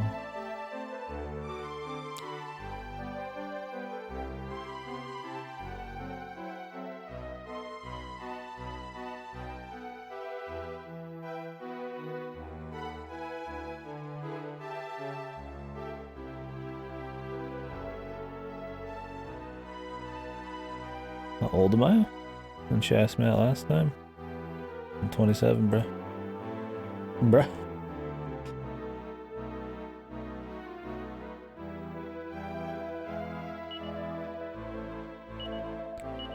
For now. Got about a month or so till I'm 28.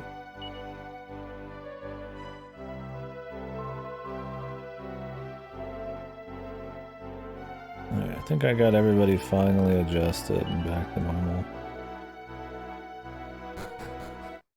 Bubble Bobble. Yeah, there's a lot of stuff from the NES, SNES generation that I need to explore.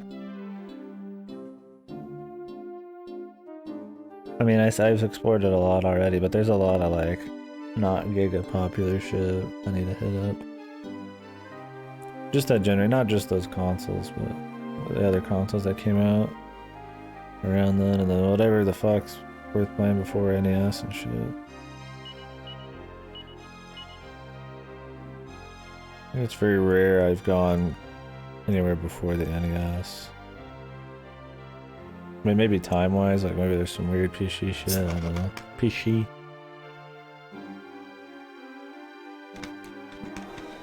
I don't know. I don't know the time span on a lot of those things. Oh, is this real world? Oh, this is dream world. Where do I want to go now? I want to go get the armor. Where can I go with this magic carpet?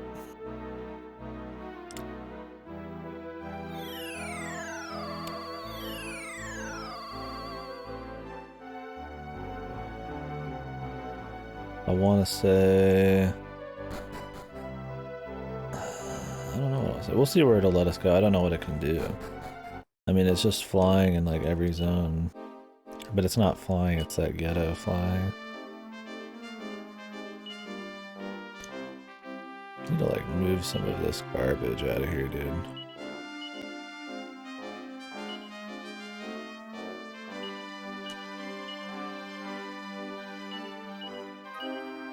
A lot of just like fluff in my inventory.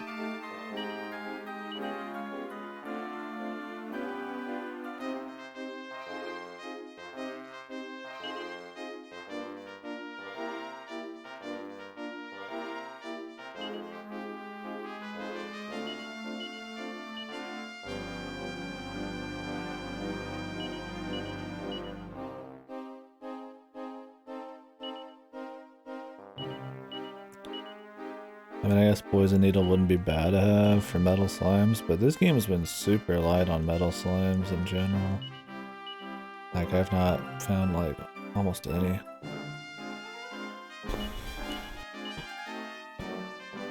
I don't know what Grocko's Trident does. I should probably try it out, but yeah.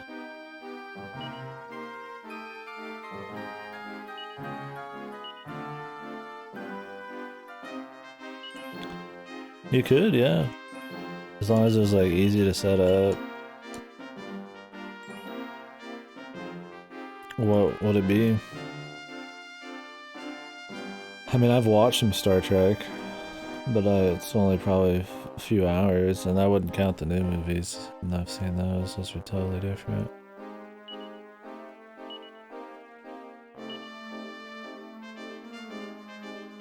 That'd be an interesting layer of history, you could say, to try out.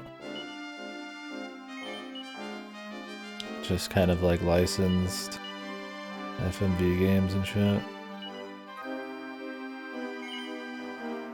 Star Trek Klingon.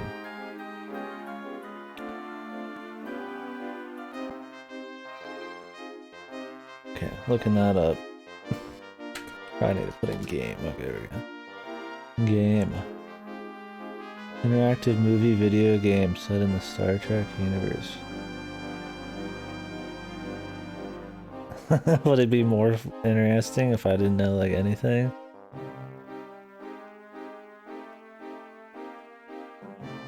How would you even play it? Where would I even begin? It's only like 2 hours long. Yeah, I know what Klingons are. What they look like. Although I guess you could just see on the front here. Didn't know that. How would you play it? Like abandonware kind of shit?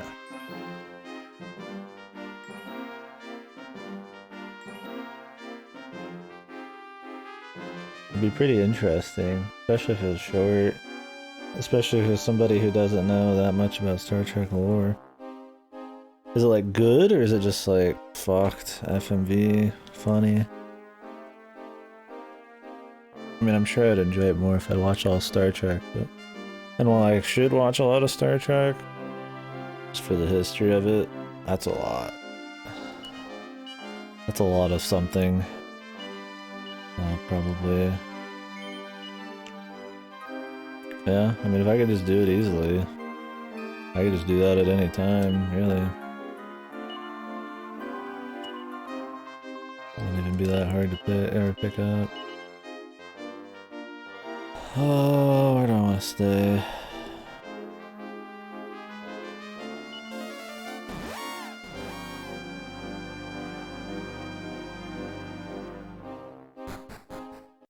Okay, so it's not even like that far.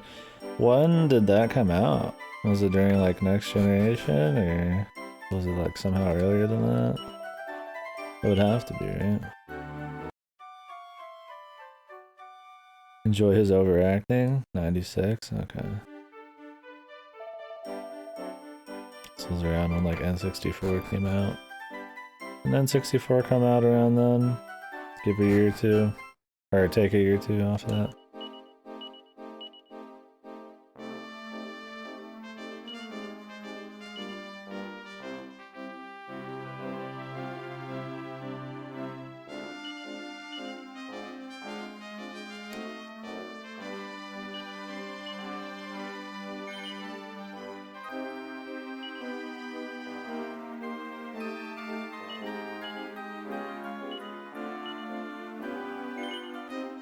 Overacting can be funny. It just depends how silly it is or if it's not silly at all. What the hell? This is like way better. Why am I still using platinum headgear? Why do I have good shit in my fucking bank right now?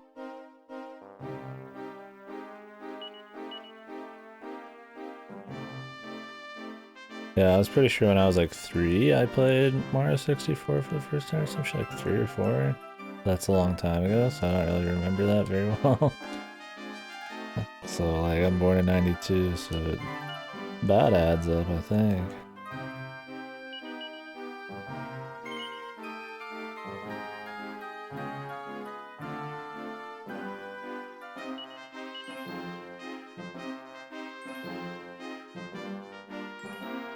Da-dum-da-dum.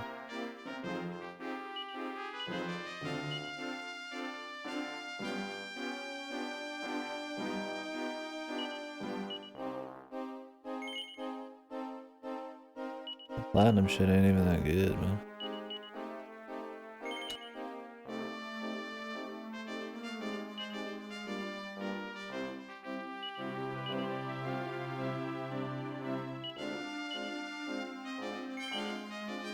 I don't need to equip them. It's not really doing anything for me, but I figured just in case, man. If this shit's just gonna sit somewhere, might as well sit equipped to somebody.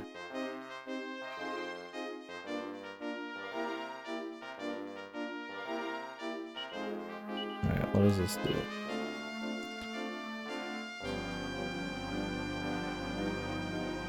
Plush rug. Apparently didn't do anything. It's gotta be used for something.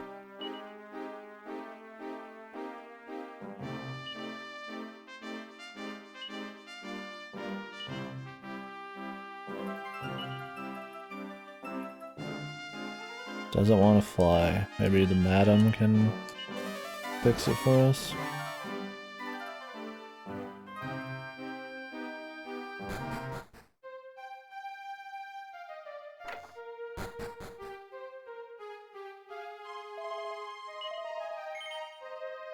Yeah. I wouldn't even mind. Yeah, I wouldn't mind playing it. Something that short too. Like, wouldn't even have to persuade me. I mean, I could just do it like anytime, really. This sprout, like I said, the problem is if I have to spend more time setting it up than playing it because it's like a 2-hour game.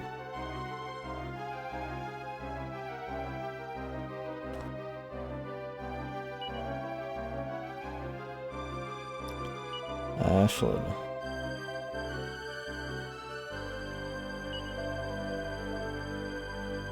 I have to take it to Sorceria. Is this why Sorceria is like required? Finally. I guess they did talk about the carpet there. That would make sense.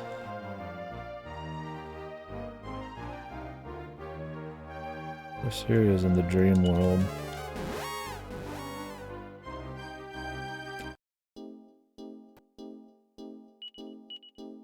Say goodbye to the bed, boys. I'm all about the magic carpet now.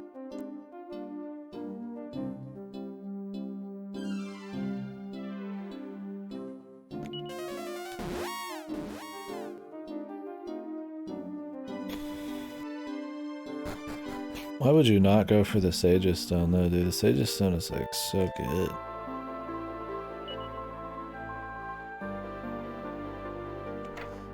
I mean, that shit carries like game healing and mana levels. It's just an A. I mean, we'll see if it's still good in this, but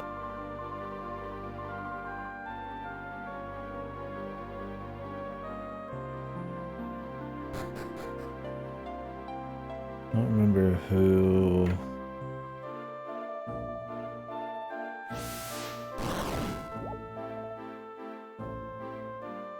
Turned us on about the magic carpet though.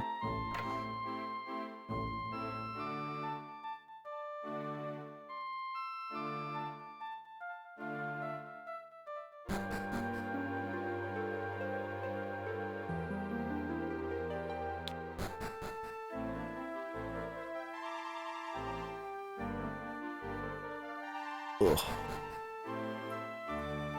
The itch.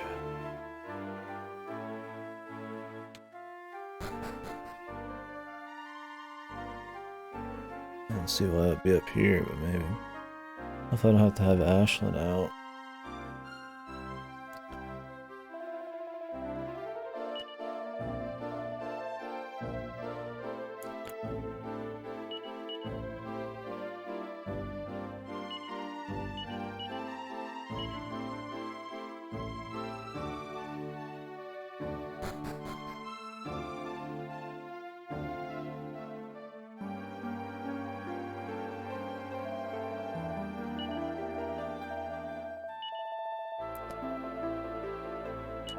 Oh, the Sorens. Okay, I know them. I forgot about them. They're just old sleeping people. Pretty easy to forget about. Apparently, they'll get some get up and go if they get something to craft from the leader. Hope I don't have to actually have Ashlyn out though.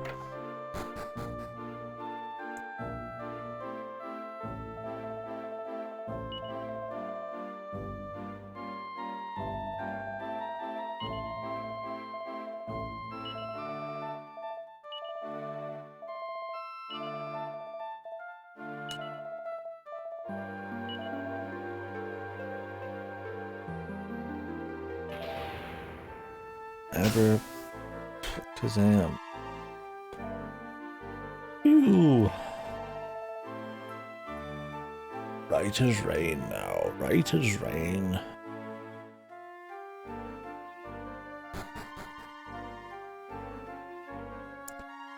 That was random.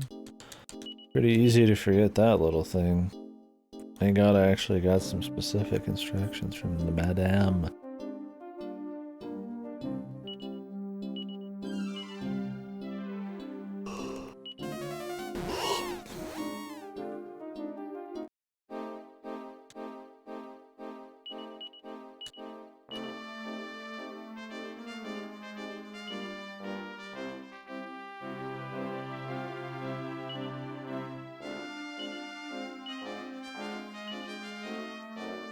Move this around a little bit.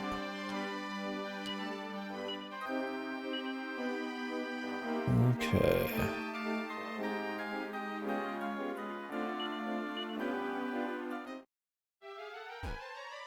Oh my god. The same shit. Can only fly. So we can't even get here until we can fly. They can only fly over certain things. So there's gotta be like one place this takes me to.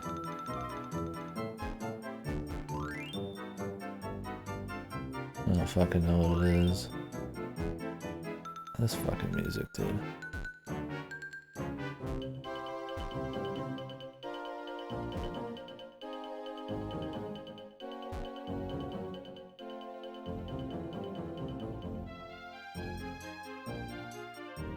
Where the fuck would I even go with this thing, man? I mean, it's gotta be like one place.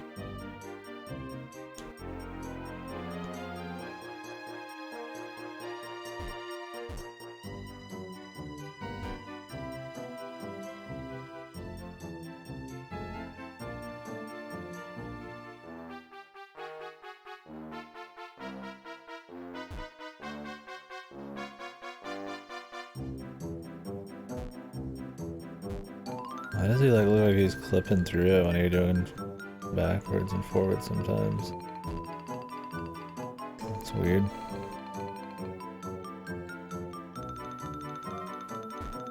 Yeah.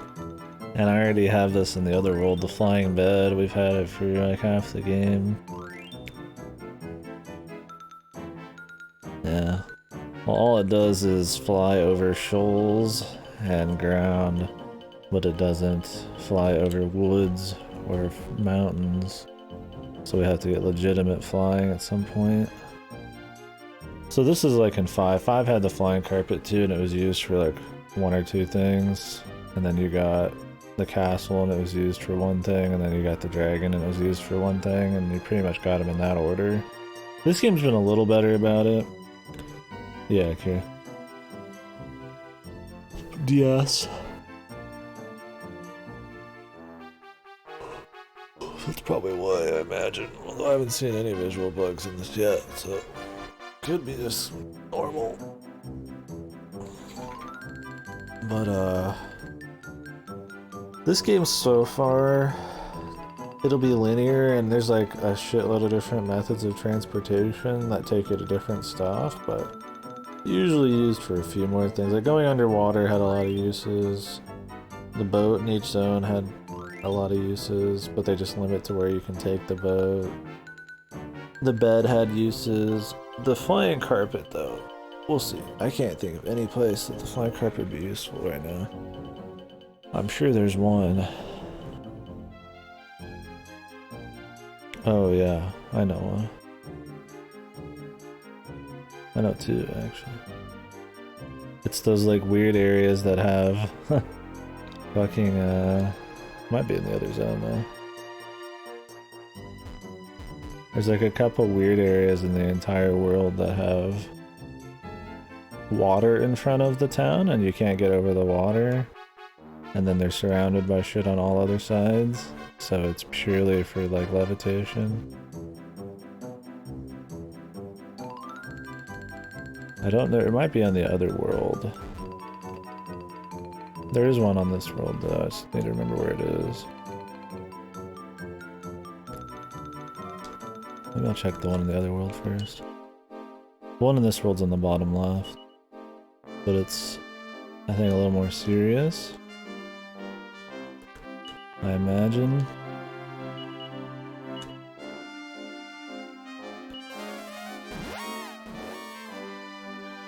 Yeah, it's them trying to make the world exploration a little spicier by introducing limitations and more fancy methods of travel so that you don't just open up the entire world at once.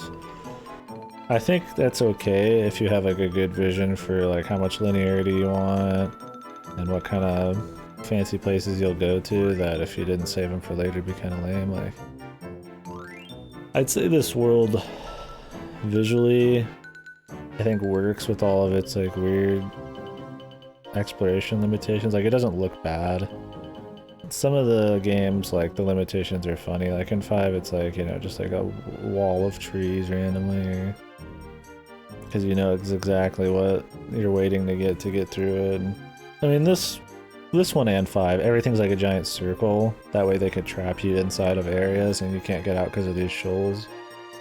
So it's like, it's kind of funny, but this one at least has a variety of like land masses and shit. But yeah, they're all like circular because of that.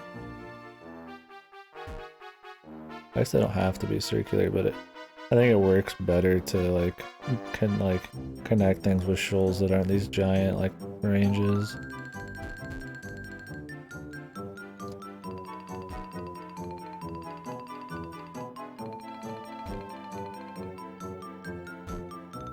Be like right here. Here we go. Oh, I can't even get into this one, dude. It's blocked by a fucking tree. This one I think requires legitimate flying. Or there's an underwater thing, which I can't go underwater in this world. Yeah, I think this one's been okay though for world exploration. It's a lot more confusing because there's 2 worlds, and they have a lot of places that are exactly the same visually, but they're just room versions. But overall, it's not too bad. Like, going underwater is kind of neat. Like, there's little neat things you get to explore. It's not as, like, free ball, like, as, like, 2 or 3, where they just tell you, like every NPC could randomly have some super important shit, and you have to write it down and remember, like, all these hints and shit. They've gotten progressively more linear, with, like, a, you know, the last third or fourth is, like, open. But then by that point you've gotten most of your hints and stuff, or you can kind of like reason out where you can go and where you can't based on where you've already been. That it's not much of a problem. I don't need to write notes in any of these since like 2. Yeah, for some reason, you can walk over these things normally. But the flying carpet is essentially used for flying over water. And that's it, and shoals. I think the flying carpet, it was in 5 too. I think it's probably the shittiest thing. I think the bed, which is just a flying carpet, got actually more use. But this one seems to be about like 5, where it's just kind of annoying. Because I'm sure in 2 seconds I'm gonna get like an actual flying thing.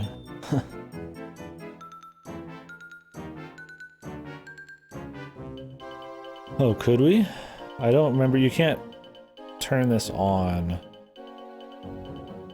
in the forest. So if it was totally surrounded by forest, then no. Let me see. You might be right.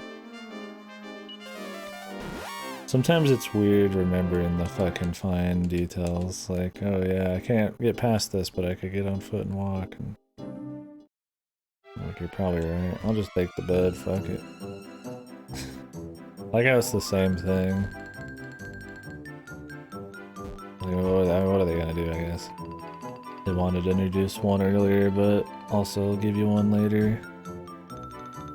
Oh yeah, you could. Good call. I totally just didn't think about it. I was so attached to this new fucking magic carpet. Why can't I do it there? Okay. Who lives here?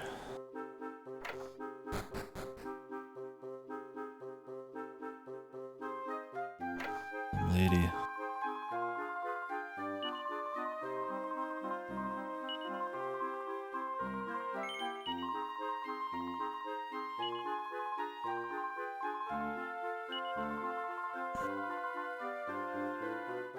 Clouds Gate Citadel, southwest of here.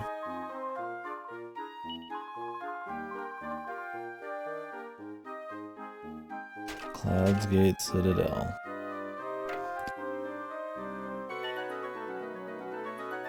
That was really entertaining, lady.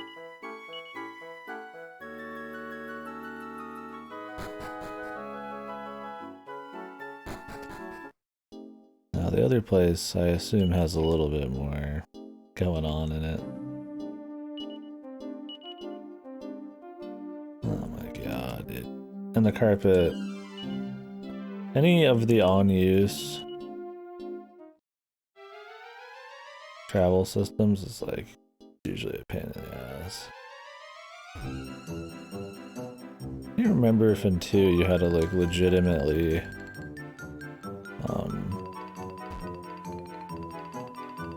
use an item to get your ship too? Okay, Clouds Gate Citadel's not even there right now.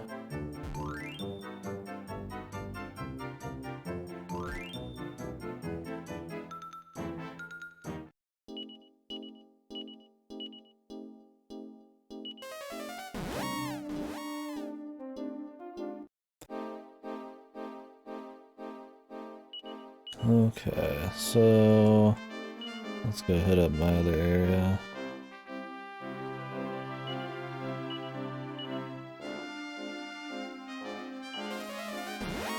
A little quicker if we do it this way.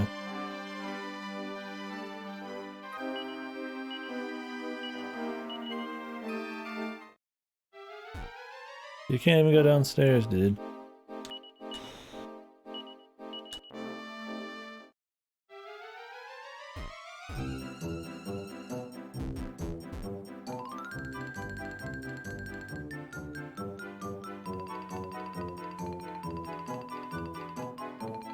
I have to take the boat here first.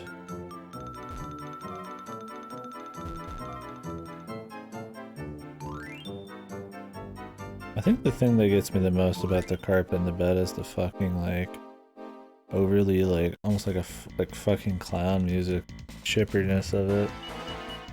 It's like that chipperness that taunts you, man.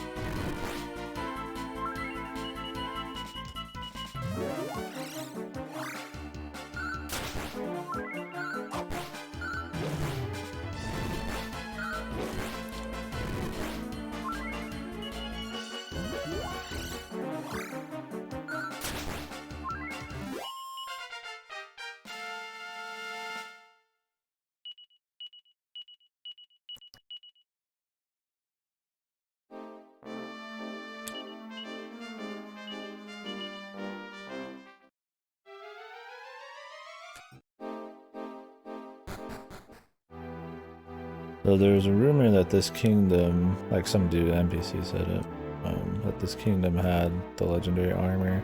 So our current goal in the story is to get the 4 pieces of armor. Like in every Dragon Quest game, there's 4 MacGuffins or whatever you need to acquire, 4 or 5 or 6 or whatever the fuck. I think there's 8 and 2 or something. That was the one with, or is it 3? The one with like the, you need the 6 or 8 steals or whatever.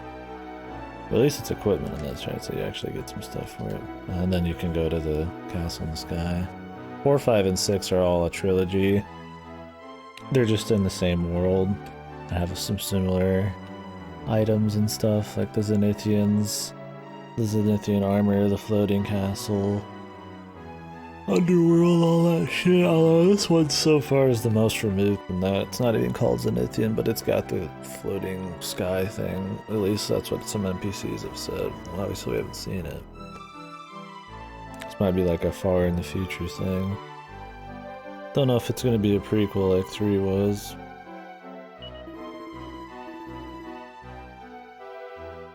How the fuck did he get there, dude? I spent fucking eons getting my ass over here. Maybe he just swam like a fucking smart person.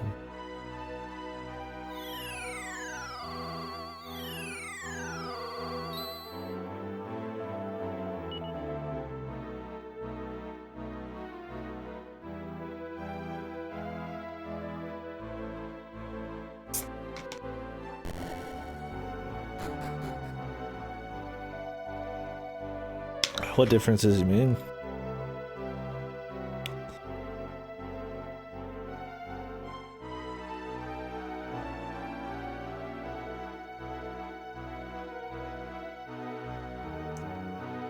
This one's got the most different world design because it's 2 worlds interlinked. And it's got a lot more variety of world travel, which makes it extra complicated. But other than that, I don't know. It's not too different. I mean, the job system was in 3 already. And 5 had monster party members, I guess.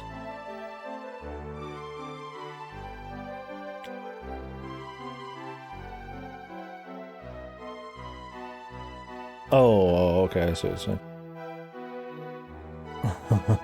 Yeah. Yeah, it's, I mean, this game seems like 1, 2, and 3, right? I mean, they're not that different, but technically 4, 5, and 6, yeah, are like set in the same. It's not even the same world. Like, they don't even have that many like cities that are exactly the same. It's just like there's a few. It's almost like Zelda, where it's like the Triforce, and then like a few other like motifs or icons. They're like used again because I think it's supposed to be so far in the future, or past, or whatever. Yeah, no, I mean, even if you were here for most of it, you wouldn't be able to really. It was like what Fasto said, man. Like, you just play some of these and you just forget about a lot of it immediately after you play it. I think he was referring to the music, but... I mean, even just the formula for these games, like, oh, the big bad guy is like the Archfiend, or the Demon Lord, or the Dragon Lord, or the Underworld Leader, you know, it's like... And there's always like a big bad evil dude and then everybody, you know, it's just like no formula. It's all about big traveling and quests and stuff, and kind of just doing random shit, getting MacGuffins until you can fight the big bad guy. Like, I mean, that's Dragon Quest. That's the whole deal, is they don't change much, but they're like just fine enough. But yeah, if you're just kind of watching and passing it out, it'd be pretty hard to really tell the difference, I'm sure. Other than, you know, like 5, because I played it on PS2. Summon a demon, summoning... He's summoning a demon.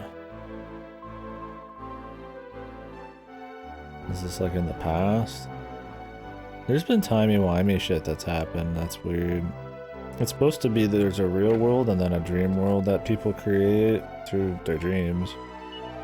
But somehow, in one area, we went back and saved somebody's, like, husband, like, from 40 years ago. I don't know. The Archfiend. Majesty as well.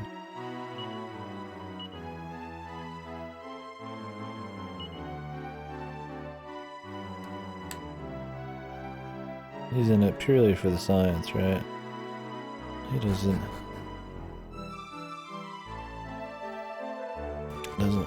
King fail.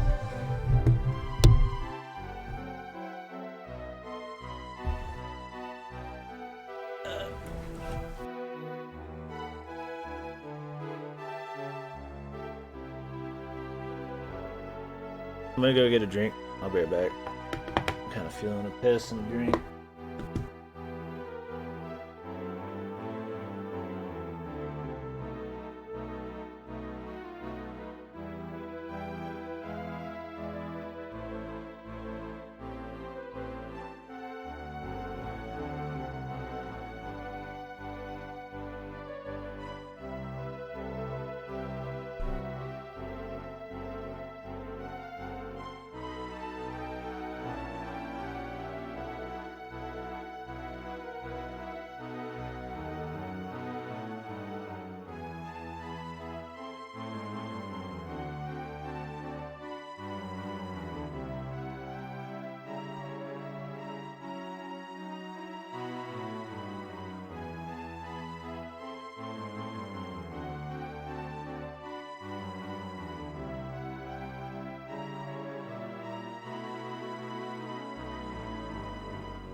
Once I've taken the piss now. I talked into getting bowl cereal here. I was like, oh man, they got the good kind, so maybe I'll get some.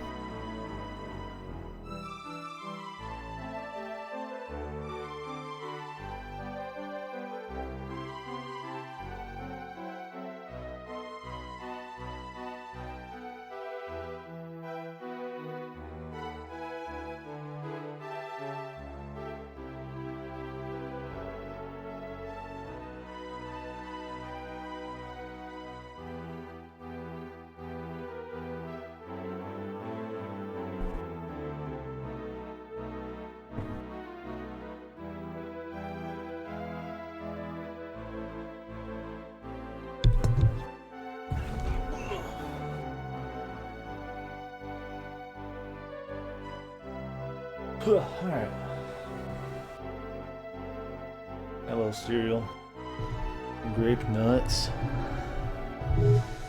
Eat that while we go. I think I was taking a break. Might as well just get some more food. Be full as hell, then not take another one until way later. In fact, probably when we have dinner, I'll just turn the stream off. Come back, do Final Fantasy or something. I don't know if we'll finish this today. I'm hoping we are, but that'll give me about 8 hours to finish it. I'm thinking probably not. I'm not gonna rush it, of course. But we might. I mean, we're close, I feel like.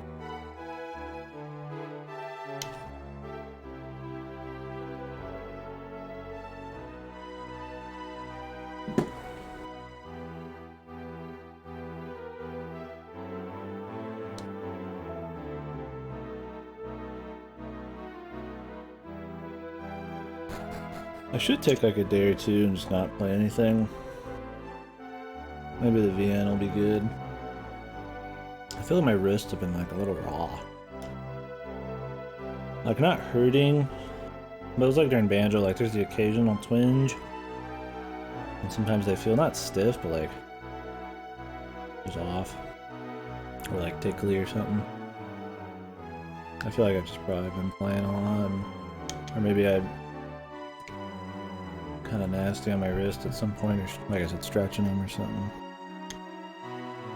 Maybe when I crack my knuckles, it's wear on the wrist or something, because I kind of bend them back.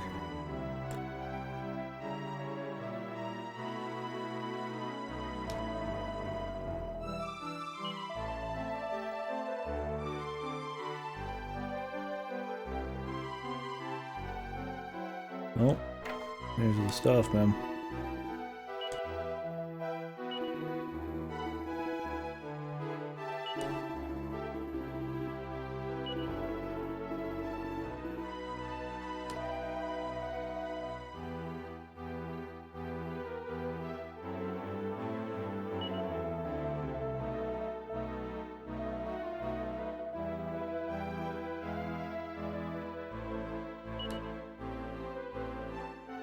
The legendary armor of Orgo.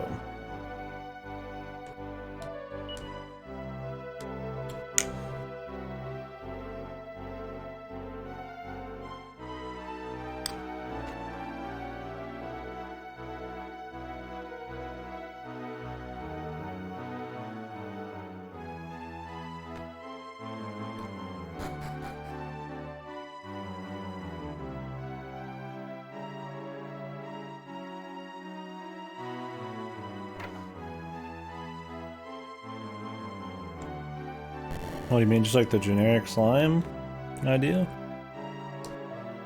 They've definitely taken it up crazy.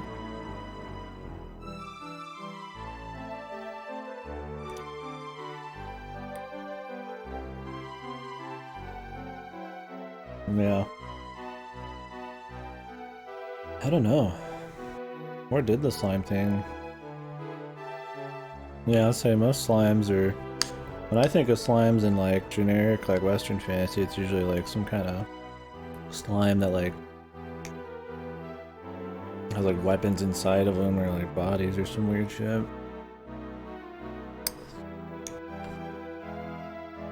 I mean, maybe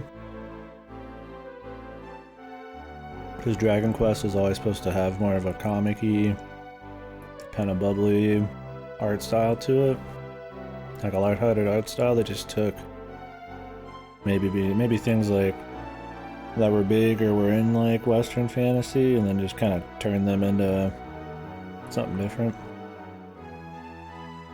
Well, I feel like slimes have been a thing, surely before Dragon Quest in Japanese media, but not like this, where it's like a talking, friendly NPC almost.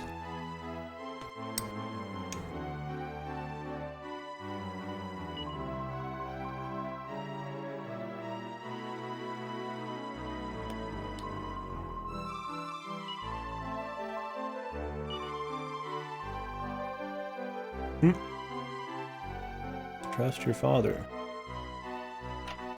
Bad call.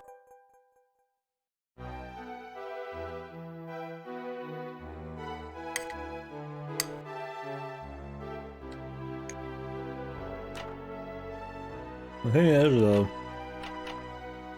what other Dragon Quest monsters are really based on, like, any Western fantasy? They're usually such basic looking creatures and shit that it's hard to really see if they're kind of influenced by other kinds of fantasy, or if they're just kind of their own deal. Like they're just like generic sorcerers, you know?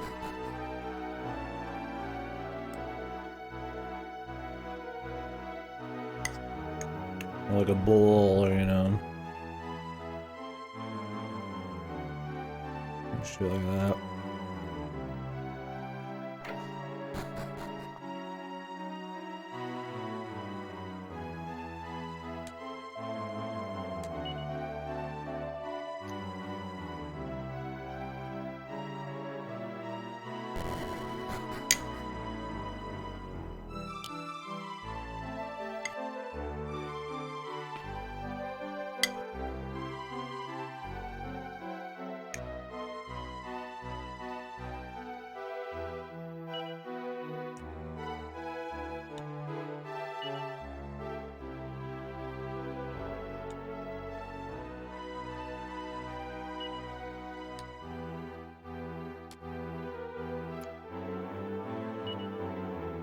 Is there one like a bull?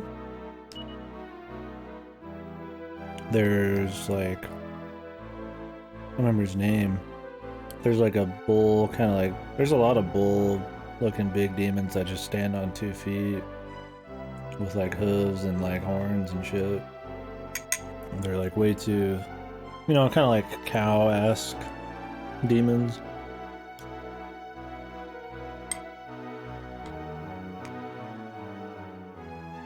Thick and meaty. There's ogres and trolls. They look about right, like they're dressed like cavemen, but big cudgels or maces or some sticks. There's orcs, I think. A lot of them are usually reskins. I think like ogres and orcs are just... No, orcs are kind of like pigs.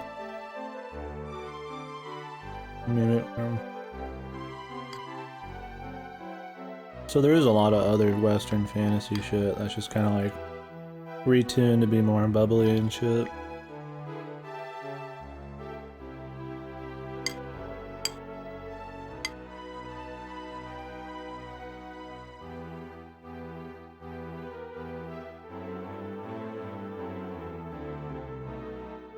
Dragons.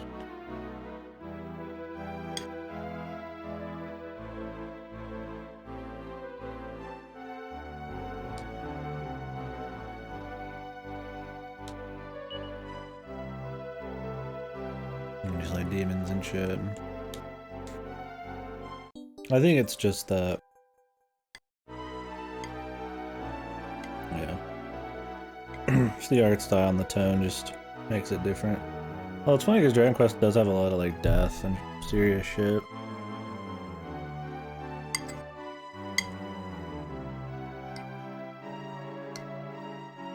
And generally is revolving around the world in peril because of like demons and shit. But then its art style and some of its characters and shit are like happy-go-lucky.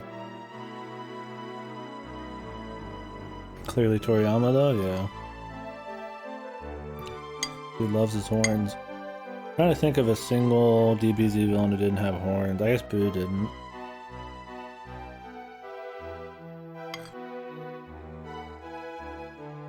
Because Frieza had horns, right? In the beginning? And then he lost them when he changed forms. I think Cell had horns. Piccolo. I think it's like half of them then. I remember Chi-Chi's dad had big horns, right? Antennas. Oh, you should look up the Dragon Quest V final boss. Tell me who that looks like. I assume the 2D ones look the same as the 3D one.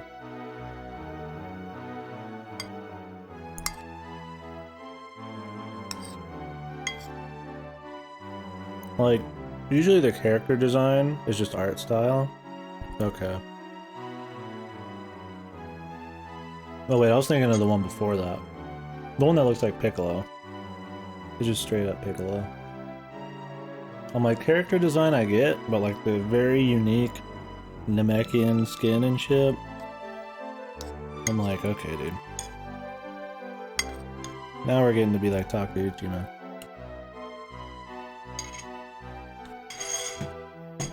You just straight lift in your other shit, man.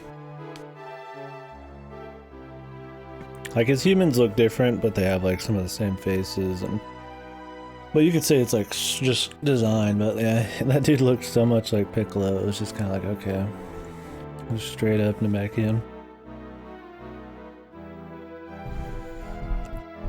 He wasn't even trying to mix it up. I forgot he had that second phase that was like an hour long. Because it was so forgettable. I thought the Namekian was the final part, but it wasn't, was it? That fight sucked. So did 4's. People say this one's the worst of the 3. I'd say this has been better than 4 by a lot. The world's a lot more interesting. While there's not as much direction to the story, it does kind of give you more of an adventure feel because you're trying to find the direction. At least it tries to do something different with the story too, with the dream world and stuff. I feel like he does, yeah, where he just kind of like mixes and matches his like key things. Like Takeuchi can only draw the same shit. Like Shiro faces or Saber faces anymore, but and then Sakura faces. And I guess Rin faces. Anyways, he's pretty much his old characters he just reworks. And throws some different hair on him, but like, yeah, Toriyama has just got like a... he just slides different body parts and hair onto different dudes and shit. Curious how later Dragon Quest ones get, because level 5 starts working on Dragon Quest in like 7 and 8, I think, or 9?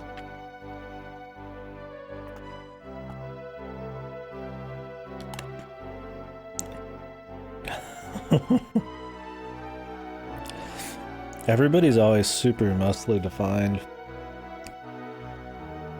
And Toriyama shit too. Which is fine. I was like... Where's the...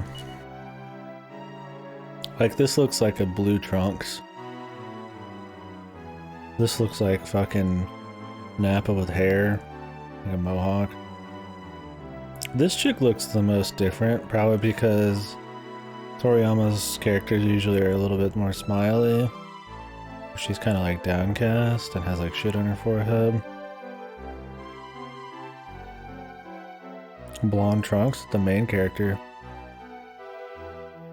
Looks like blonde. Yeah, that's the main character. Yeah, just blonde Trunks.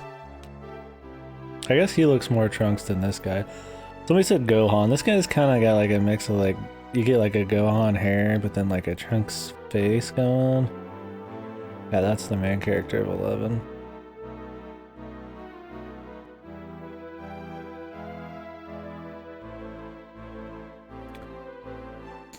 This kid looks different too. I think it's because he has so much clothing though. Like that's usually where Toriyama can get him to look different, is he just throws different clothes on. Like he has giant eyeglasses, right? You can't tell. I like Toriyama's monster design though. If he does all the monsters, they're fun. Well, I mean, the biggest problem with like Dragon Quest 1, 2, and 3, I really love the monster design. So like objectively I think it's good, but the problem is it's the same monster design every game. Like it's the same monsters. There's like a couple new ones. For the most part, they're just kind of reworked. And there's a lot of like palette changes and shit.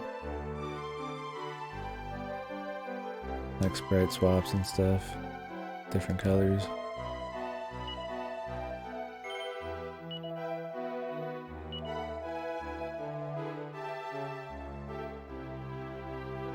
Ceremonial offering.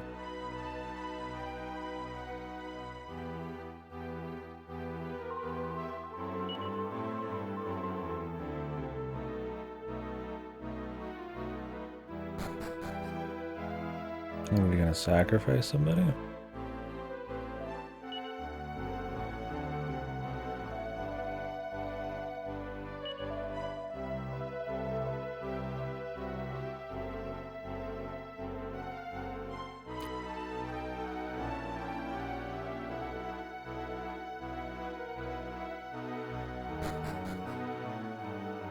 Yeah, I don't even remember Demons in Dragon Ball very well.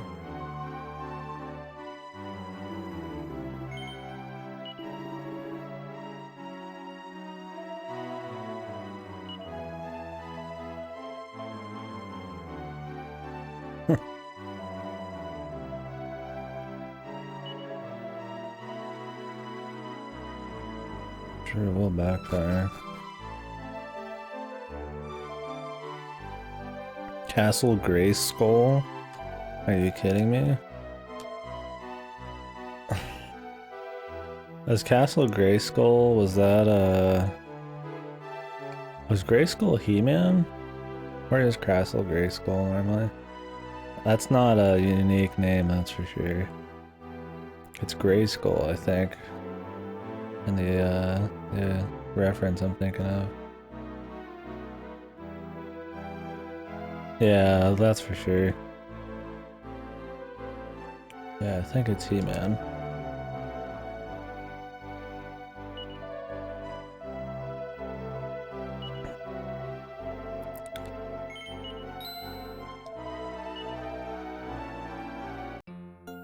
Spot.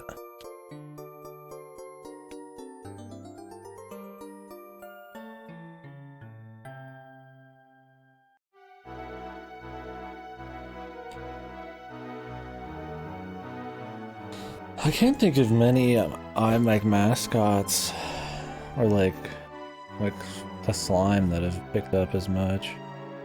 Like of course mascots like Mario and shit, but just like kind of NPCs that aren't the main focus of the game. So like I guess Final Fantasy you get Moogles, but they're not even in every game, and they don't have like many of their own games, right?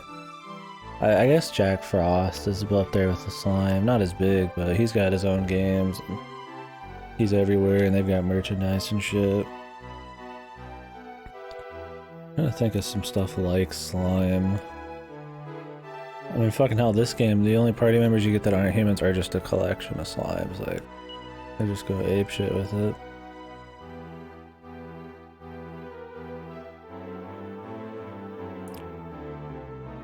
It's not the underworld? Yeah, because this is Mr. Satan, like, not Mr. Satan. Is it Mr. Satan? No, Mr. Satan's Hercule. Isn't there, like, literally, like, a devil guy who just, like, gatekeeps hell? Or is that the underworld? Where, like, Frieza's ghost is and where they go to die and shit? And then they can come back.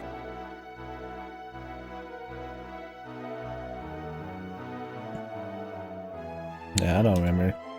Dragon Ball lore. People are too tied up, fucking, people are way too tied up with power level comparisons to worry about lore.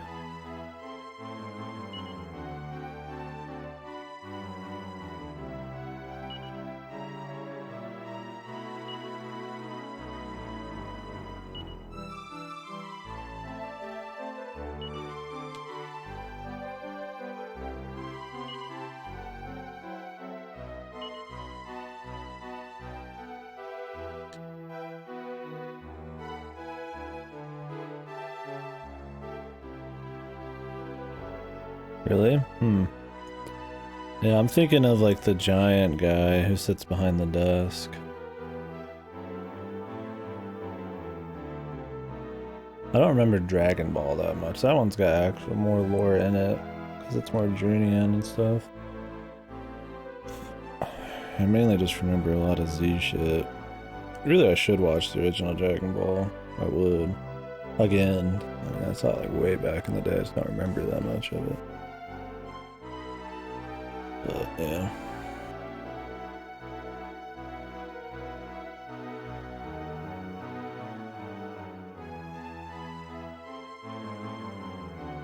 I'm thinking of somebody else.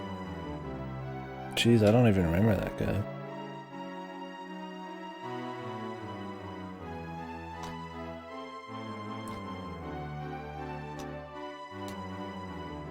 Is it King Yenma? Yeah, King Yenma. Okay, so his name is different. He's an Oni. Yeah, that's the guy. I just looked him up.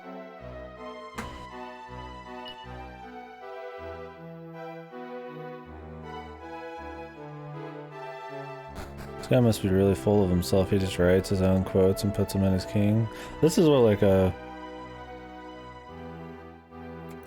this is what Kojima's castle would be like.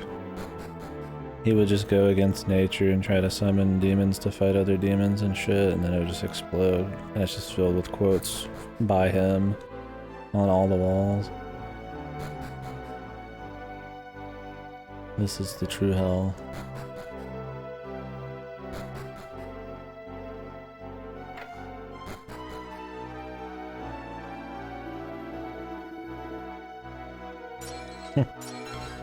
Wrong time to quit smoking.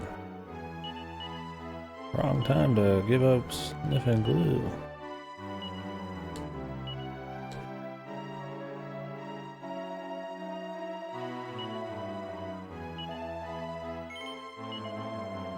Snake venom soup and dried frog.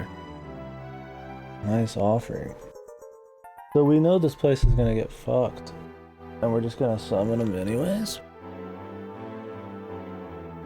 Maybe we're gonna summon it so that we can kill it. So that they don't do it. What up, Edgy?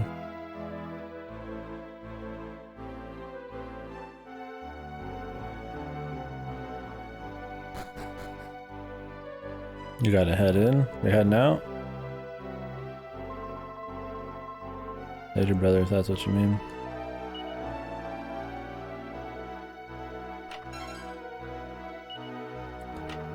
Pretty Betsy. Peace, man.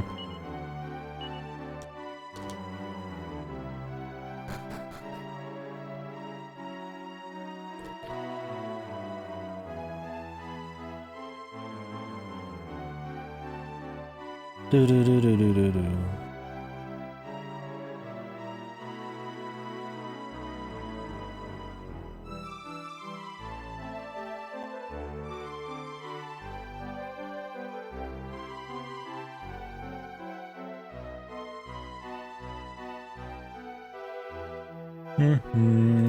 You just been looking for puzzle games to play or something?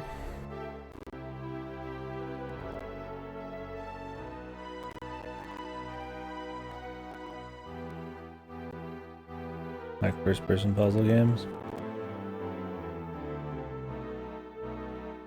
Do do do do do.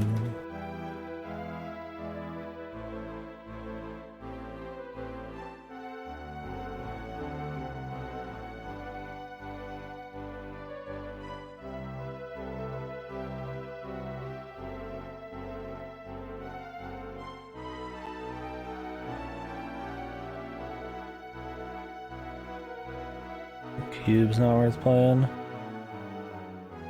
So many games with cube in the name are based off a cube.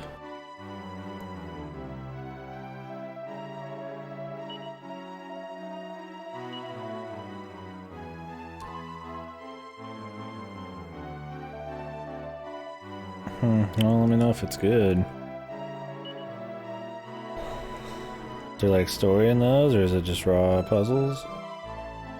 Oh, it's annoying puzzles? Just like Like tedious kinds of puzzles, like your default Talos Principle ones. Instead of like clever. Story. Yeah, I'm just curious if it was like those other like Turing tests that we played where it was like a puzzle game where they try to sell you on the story more than the puzzles.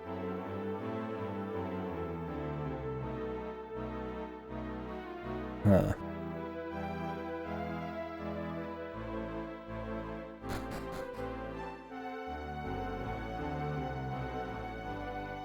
Really? Jesus. Would it be even fun to play out of just like shittiness like the Turing test was?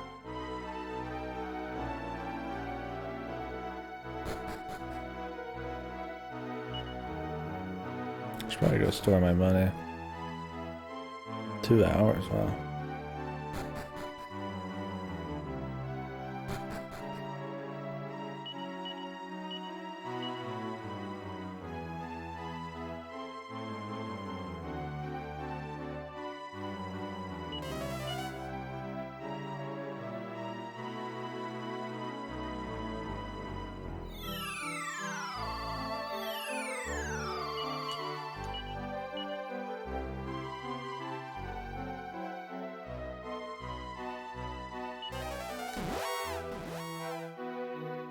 The worst puzzle?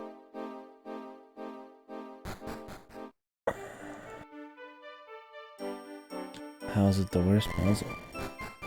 Jesus. I assume it's like easy. Or is it just like annoying?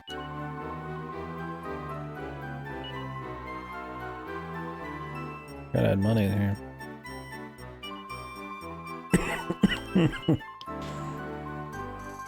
Jeez. Let me guess, it's a highly rated game. For a second I thought Cube was the game that last year worked on, but his is Cube A or whatever. I remember right. I haven't got to play it, so...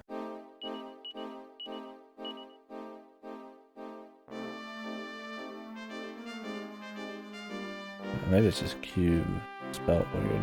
I mean, it's Q-B-E-H, so... Cube, the director's cut. Oh.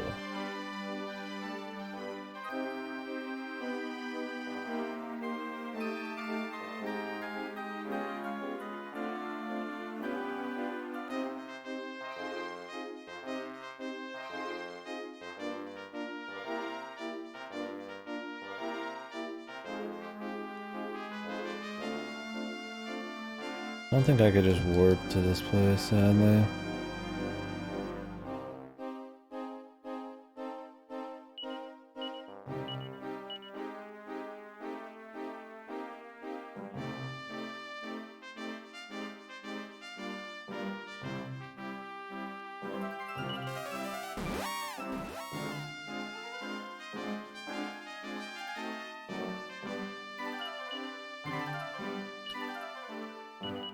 Did RSM ever find any more custom maps in Portal 2 to do?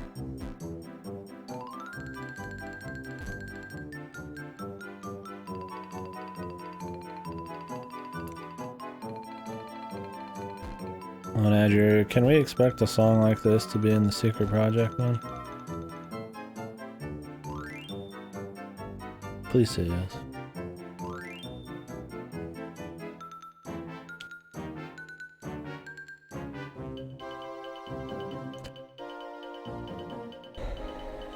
Yeah, I'd like to do those. Do I own Portal 2 on Steam? I expect good music. Good though. Maybe I can persuade Gato.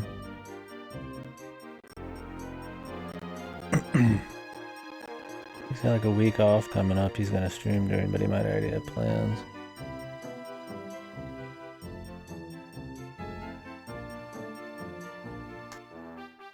Okay, I do have Portal 2. I played it on console originally, but...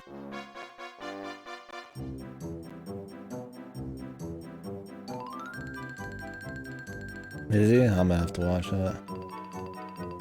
Head ass cut. I'm very curious what he's got to say about it. I mean, it's shit, and he'll call it shit, but I wonder if he'll... I think he would... I feel like Goto will like it less than Birth Me could. I like technically like it more, but I think like maybe objectively it's worse. You can't get past the art, and you can't get past some of the wacky characters in writing. I just thought it was more contained. It didn't like dream a little too big than he could actually write, and the puzzles were decent and shit. It's just that nothing else was good. There's both still shit, but I'm curious if y'all think any of that. Let me ask him about Portal 2.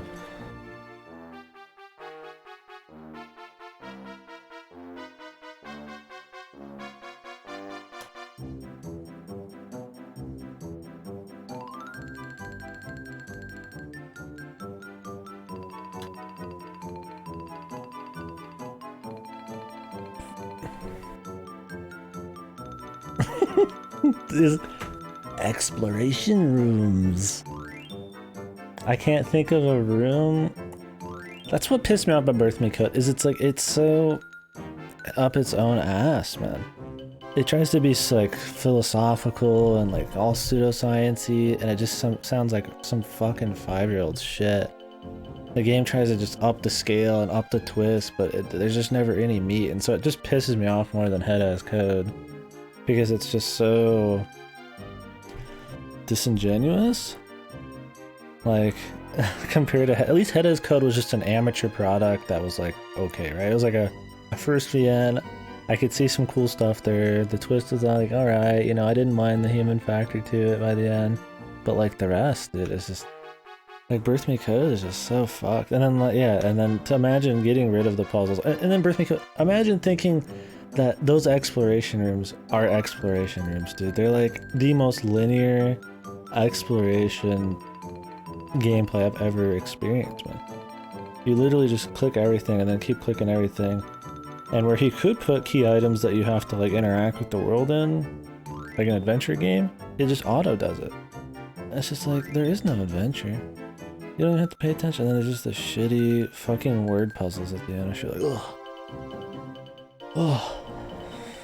I am sure it is. I don't even want to be like known, because then they'll see I'm streaming on the side, and then half the time I'm shitting. Anytime I play a VN now, I'm gonna be shitting on Birth Me Code for half of the playthrough, right? But anytime some fucker walks in here, it's just gonna be me having to fight him. I've seen the updated sprites.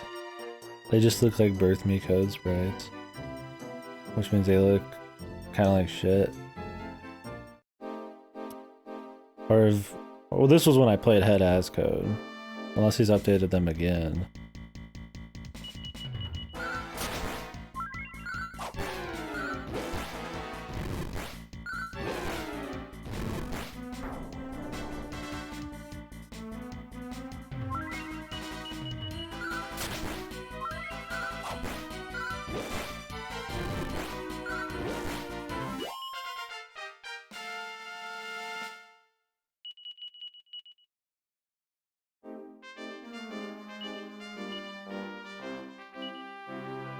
Anyways, I just thought that Birth Me Code, it felt like he was like, it felt like he just thought he was like really awesome when you read it. You could just feel like it just had this air of like pretentious superiority in it.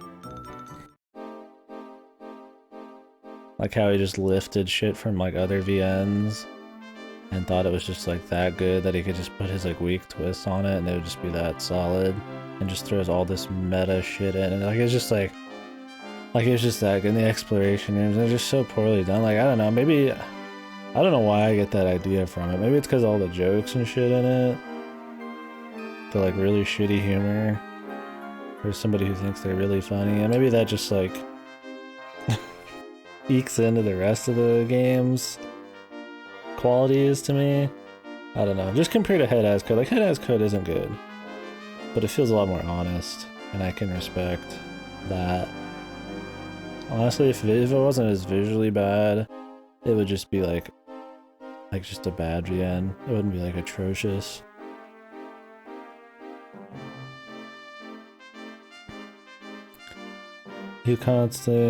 Someone who constantly criticizes games in a server, then go make oh, is he? Yeah, I mean, if you're willing to throw shade at games, then yeah, I don't feel bad for throwing shade at yours. I mean, everybody throws shade at stuff. It depends on how ugly he is about it, right? Like, I always respect the effort put into anything, and I want people to succeed and see their dreams fulfilled and stuff, but like, there's good things and there's bad things. And like, you can't just say, oh, all things should be good just because somebody tried, right? Like, that'd be awesome, but... And while I do think more than most people that a lot of things have like positive qualities to them, even if overall they're bad, like, I still feel like, I don't know. I'm not gonna just like be nice about Birth Me Code just because he put in some effort. I don't know. Especially, I don't feel as bad if he's sitting there like laying into other VNs. I'm kind of rambling, I guess. It's a weird deal. I mean, it's like, I don't think anybody wants to like lay into like a developer, but everybody throws judgment on like a game, right? I don't think most people would think bad of the effort or the dream that goes into making something, but everything takes effort. And there's, I mean, I don't know. There's bad and good of everything. I guess with art and games, it's a little bit more subjective, so people can like have it out. And, like making like a car or something where there's like obviously shit. The effort doesn't matter. Birth Me ass. When's the Birth Me Code playthrough, Kotze? And the prequel, the original badass code.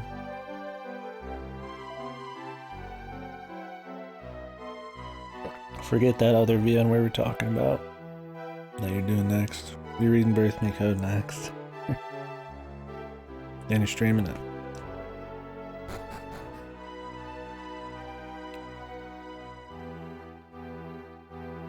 Okay.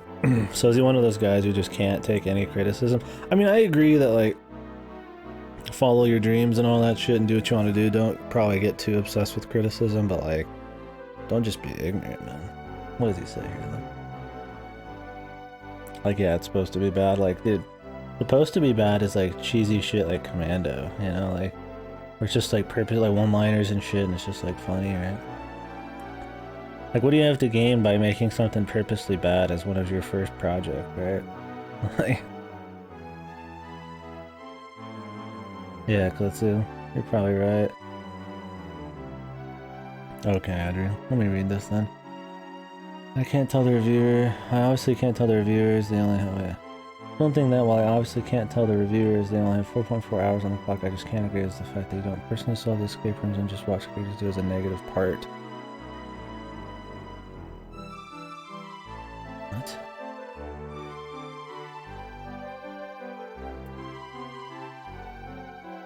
Okay, if you're gonna lift something from a VN that is traditionally very good, like a 999, the escape rooms are really good and they're full of gameplay, and you're gonna just lift the entire idea of the story and the escape rooms and put it in your thing and remove the part that people like about it, then yeah, you're gonna get people annoyed with it. If he's trying to make a version of escape rooms that's purely linear narrative, why? It's just a bad idea.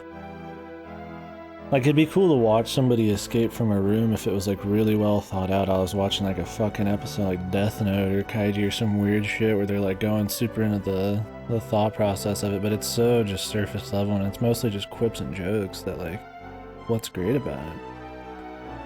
Perhaps by gameplay design, but story-wise. It'd be hard for an AI inside of a helmet to move a body to solve something. Dude, it doesn't even matter if you're physically playing somebody. Is anybody in any escape room when you're playing 999 are you like, I'm Junpei in this room when I'm escaping? You're just doing it, dude. It's just a gameplay thing, man. You are just like the people there. You're just escaping, you know? Like, I don't think I'm like, oh, well, I'm an AI inside of some random girl's head. I don't even remember the plot point he's talking about. Guess I can't solve this escape room. It sounds like an excuse for shitty escape rooms. It feels like he didn't want to like put in items, and he didn't want to figure out how any gameplay would work, like coding any gameplay or anything into that bit of the game. So it was just like raw, just like auto fucking solve shit. You just like click every area until you're done. I don't know. That feels like an excuse to me. It doesn't come across as a very strong argument. Hell, it doesn't even make sense. Let alone be like a good fucking argument. I can barely understand what he's trying to say. He literally says it's bad gameplay right in the fucking paragraph. But because it's not supposed to be about the gameplay, that makes it okay? If it's not supposed to be about the gameplay, then why make the escape rooms in the first place? They're very much just a gameplay thing. Like in 999, they're just there to spice up the fucking thing and just have like, I mean, usually they're not like amazing story places. They're just there to like spice it up, mix it up, add some tension, you know, ooh, I've got to do something, right? Like it's not really, they're not even like strong story things in the first place. It's not like it's Ace Attorney where you're like exploring like a murder scene or something, right? Like, what the fuck's the point? Yeah, what's the excuse then? The gameplay in Head as Code's better. Why not? Yeah, I agree with you though, Klitsu. There's not. I feel like when you're playing or reading anything, there's really not much point in like knowing the creator. I don't think you get anything extra out of it. I mean, you get a different kind of maybe entertainment, perhaps, and like talking about the history and how something maybe was made, or maybe the inspiration and stuff like that. But in terms of just enjoying the work itself, I feel like it's definitely not necessary. And if even at times I feel like it even helps. Like, would I like Death Stranding more if I knew it wasn't Kojimbo the whole time? Like, maybe. You get so used to seeing like the Kojimbo shit everywhere that it kind of like sours the experience. Where like if I didn't really know Kojimbo, I'd just be like, okay, it's just this style going on here. I don't know. Can't really talk. We don't. It's almost impossible to talk about VNs without talking about the creators, though. For some reason, I feel like VNs. We've got more of the celebrity thing going on than any other game. We're always on with the writers. I guess because they're written by more of a singular team or person. It's not really like a big deal. There's bazillions of people working on them. So it's probably easier to just see the one person's vision or something. I don't know, dude. I almost want to play Head as Code. Like the remake. But like, imagine that, dude. Like, that'd be such a unique experience, I guess. Play a shitty game and then play a remake of a shitty game to see if it's like a better shitty game or a worse shitty game. Like, at least with like FF7 or FF7 remake, you're playing a good game and then possibly playing a remake of, you know, that is still a good game, like, you know, that kind of thing. But like like a dog awful game to another dog awful game, it's just, I feel like I'm gonna have to do it. It depends on what he's charging for Head as Code. I mean, I already know it's not worth money. But I mean, I want to play it. Buy Head as Code now, then you get the remake for free. But how much is Head as Code right now? Like on Steam? Or Itch?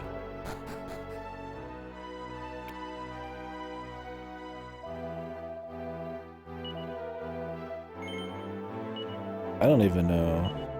Oh, I have to bring this again? Shit. Sorry guys, I'm going really slow here. I wanted to drop off the money, and then I didn't realize this was like this weird instance area.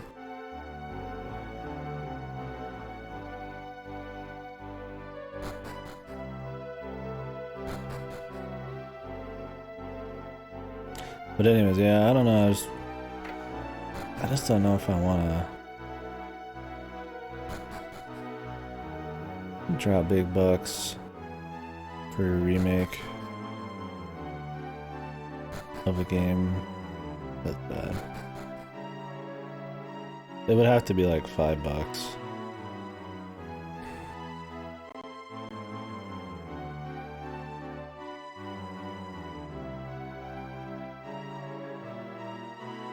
Original's 15 on here, and his personal site.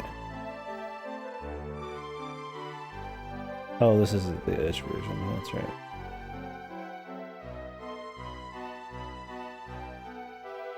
The first comment, dude. What the fuck kind of reply is that? I just scrolled straight to the first. If I've already played Birth Me Code, will any of the plot points in this game be spoiled? I know they're in the same universe as one designed to be a prequel/sequel to the other. Both games technically spoil each other and also technically don't spoil each other, like...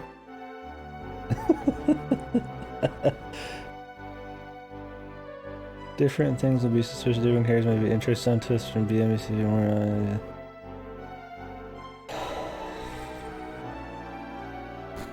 Really cool, dude. I mean, dude, Head-Ass Code came first by like a good chunk, man. Like, please, man. Like, you're telling me the release order has like no bearing on like anything? It makes me really worried about what 3 is, right? Like, what's 3 then? If it's just like this fucking amorphous blob of like games that are somewhat related, slightly. It's like Dragon Quest where they just have like visuals or a couple names or something, like the Triforce and Zelda, like we were talking about earlier, like that are similar and they don't actually matter to each other's story. I feel like there's too much story in those games for them to have something like that. What the fuck is 3 gonna be? 1 and 2 feel like they're barely related. 2 feels like a spin-off of some ideas of 1. Like with the fucking snake people. Where's the fucking kitchen, man? There it is.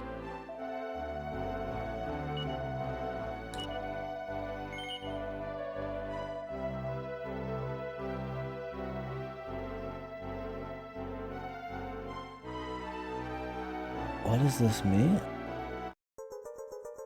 It is also the pose Encore makes, but her hands are turned around because the CG artist said it would make more sense.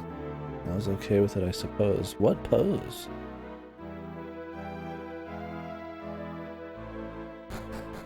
What is the context here? Did somebody like bring this up, or is this just like thrown into the void of the Discord?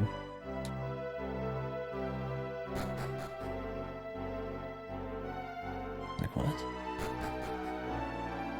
Like, I mean, I guess there's nothing like inherently wrong with what he's saying. I'm not like mad at him here. I just, what the hell is he talking about? I don't know. I mean, I hope he's a cool dude. I mean, he's a cool dude, he's a cool dude. I don't like his writing.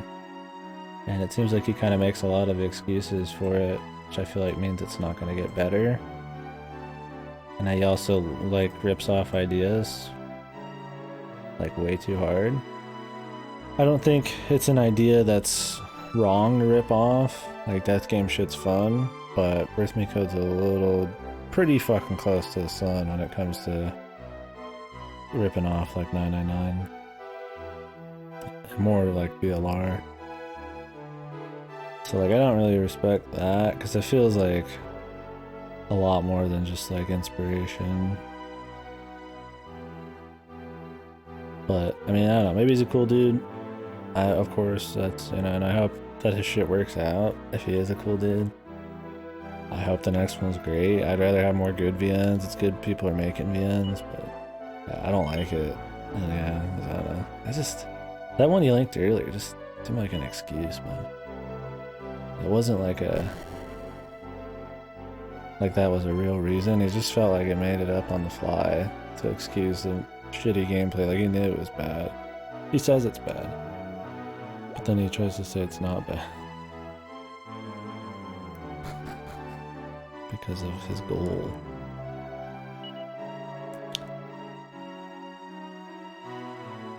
We're just feeding the dude some yum-yums here.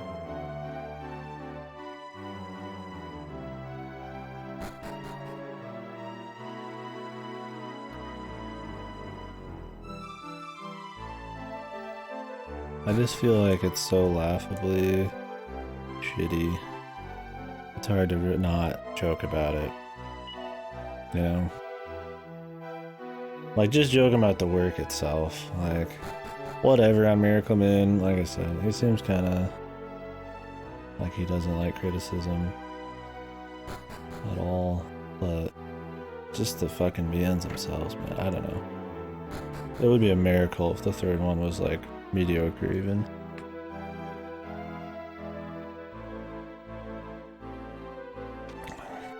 There's a ways to go in quality, man.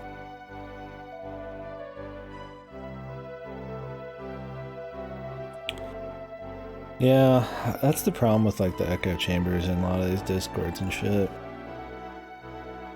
The yes men. I mean, if he's having fun, his life's going good, he can, you know, he's doing what he likes. I don't look down on that.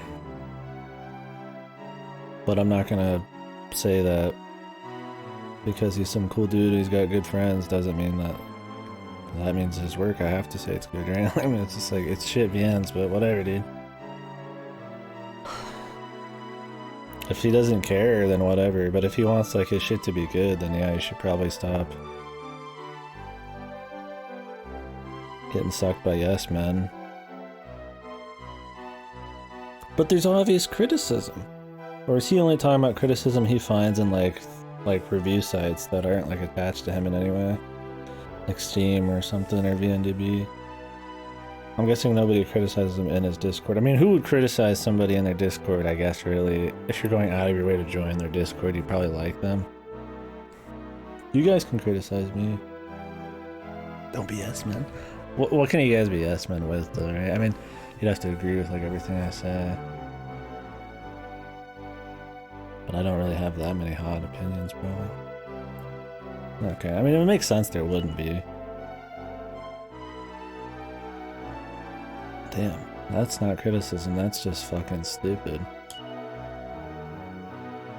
Isn't 428 one of his favorite VNs? I just don't get, like, I mean, I think it's... If you truly just believe that, okay. I think people should like whatever they want. But I think if you're thinking about it, like, critically, objectively, in, like, any way, it's no way that could be true. Like, maybe there's just something about the charm of Birth Me Code. Maybe you just really like that setting. Maybe you don't think it's, like, well written at all, but there's just something about just his personal touch that it just makes you like it more than 428. Like, okay, that's fine, you know? But, like, it is just not, when you really think about it, like, just better. Like, no way. His favorite? Yeah, I mean, at least he like, has a good favorite.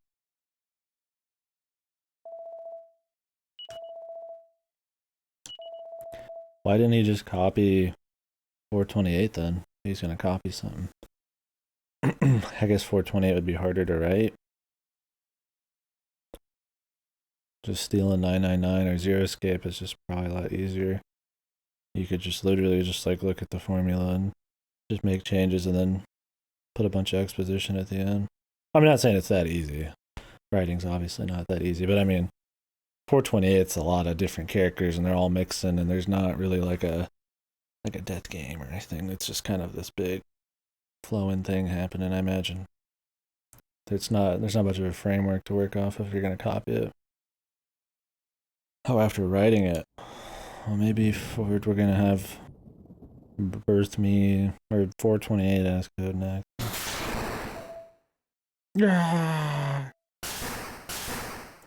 Wow. I am destruction. I am genocide. I reduce all to nothing.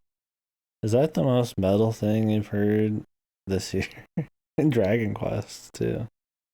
I am genocide. Whoa, shit. This guy's pretty hard. Maybe they shouldn't have summoned this guy. All you had to do is give him some, like, toxic meat.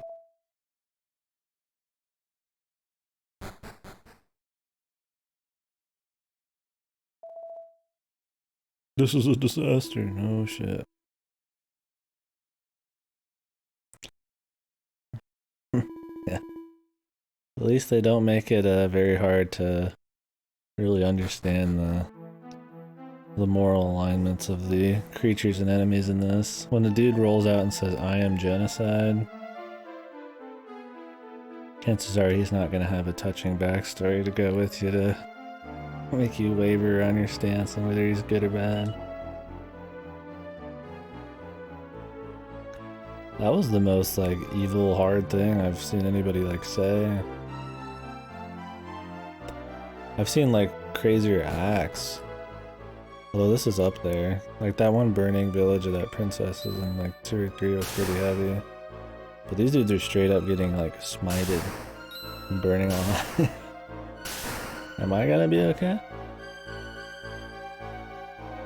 Can I have the armor too? I'll seal away the armor beneath the treasure chamber.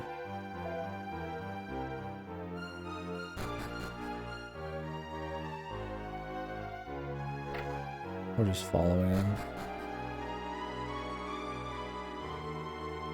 This isn't the treasure chamber. This is the training room.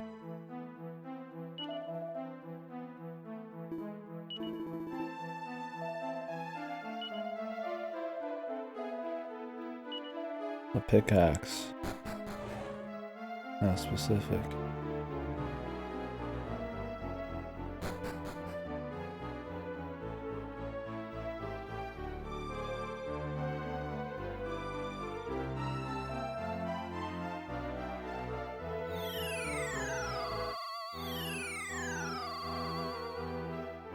Is that the true evil then that we're fighting?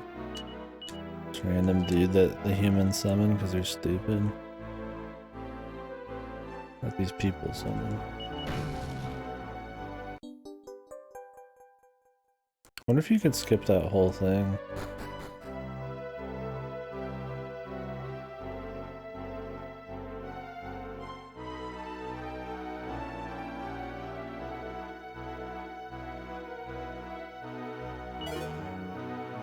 Chest is empty.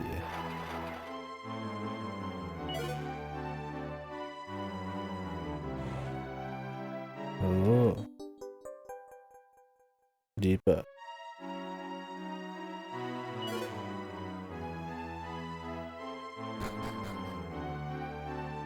Oh, we're gonna have a level.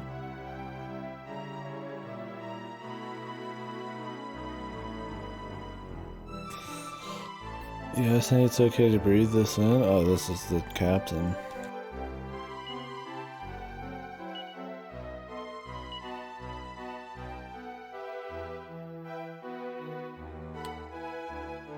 Couldn't the captain have tried to, like, leave?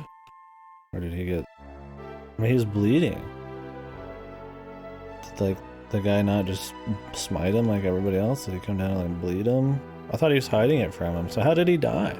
So if he came down here to hide it from the demon, then what killed him? Because that would mean... I know the demon either didn't care about the armor, or he didn't find him and he just wrote it as he was dying. But he could have just left. Maybe he was too afraid.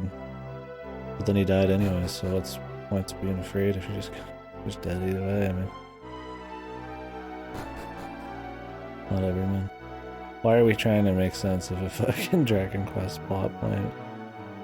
Plot hole. Don't care, buddy. Just give me your fucking armor, laddie. I want your fucking armor. And I want it right fucking now. Who can I put this enchanted armor on? It's not even that good. I want your fucking armor. Alright, where is it at?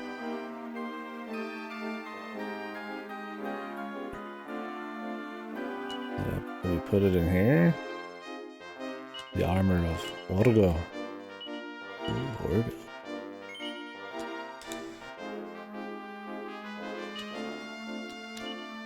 I am genocide.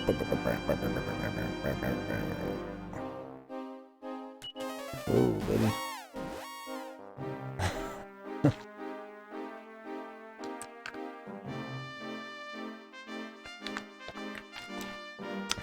I shop at Hot Topic.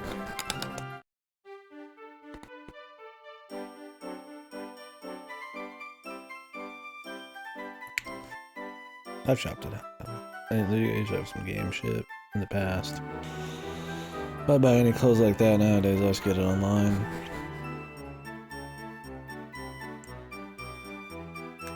Usually a Hot Topic game or anime shit's a little obnoxious nowadays.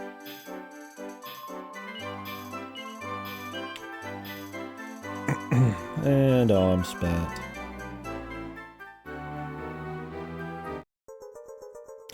The Sword of Ramis.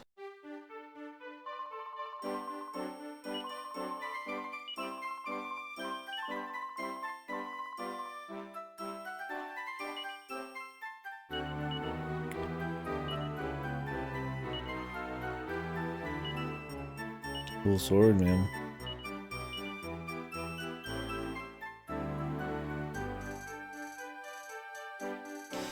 I should give it to Carver. That'd be quite the upgrade for her, though, but she's a healing man.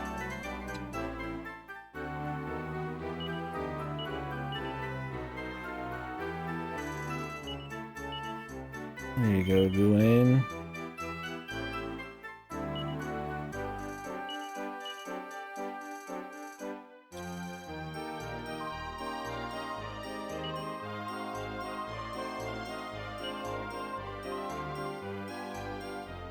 Cole.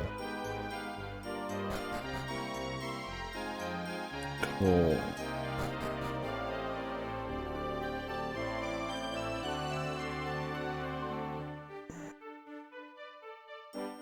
That sounds really familiar. Cole.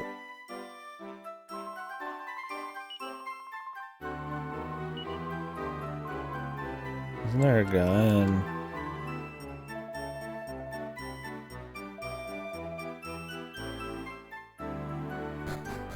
in Dullington that was supposed to be called Cole?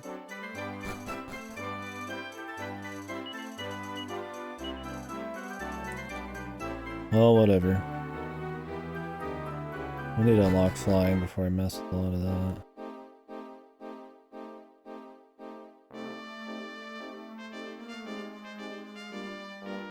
I think that'd be in this world. I don't remember where that was. Oh, also, I want to go to the Fashion Forge. How much is this going to cost me? Apparently upping the fashion on an item also ups its stats.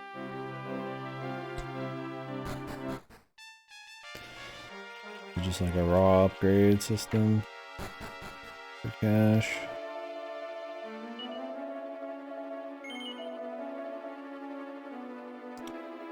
$10,000.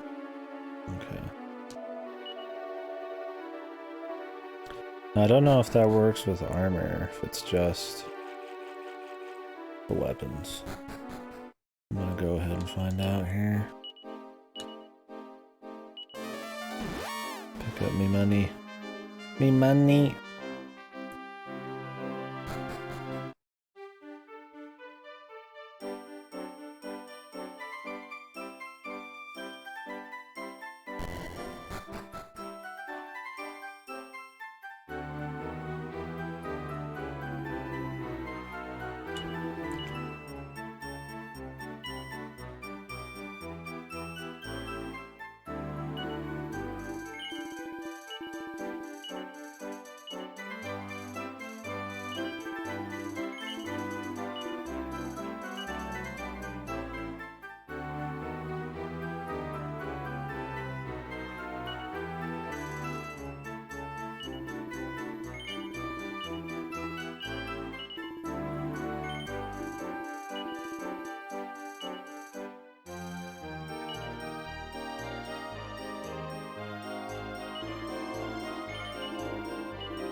I'm not using it, I might as well just sell it. Really.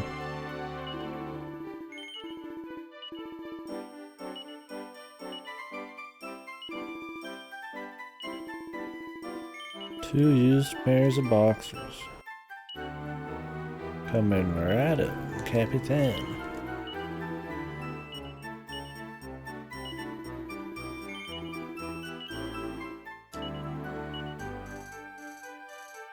Looks like you can't sell like totally unique shit.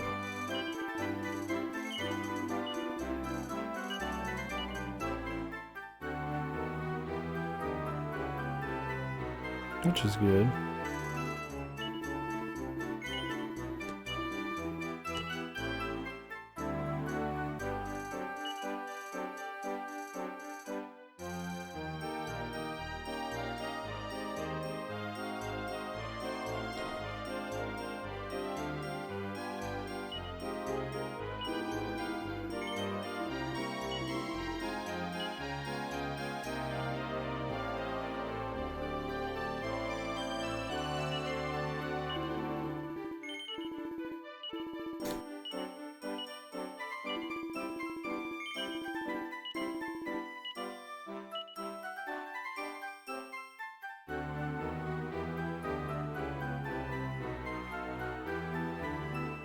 Let me look that up. Actually, I'm curious.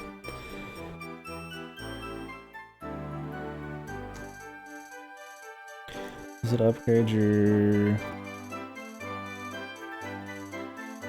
just your attack power?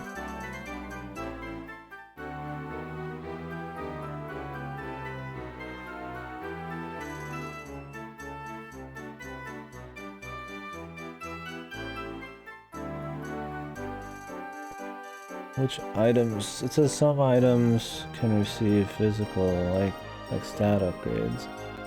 Which ones?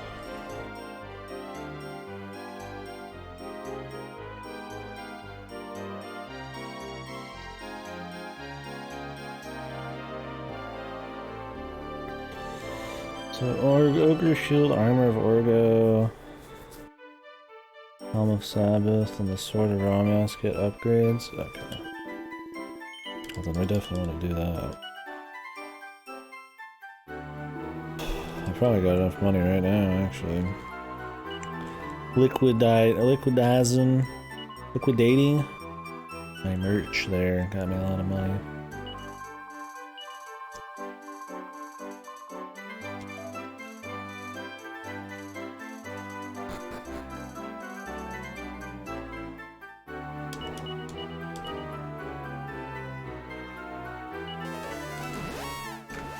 The game didn't really tell you that, so I kind of have to just... I mean, the game does mention that forging can, like, up stats, but it doesn't mention on what. Something you gotta learn online, I guess.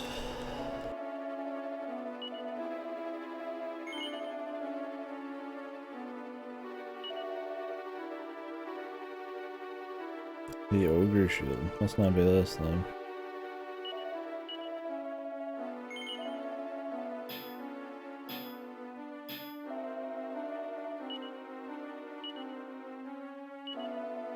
Is it just like Secret League? It doesn't even tell you it ups the stats.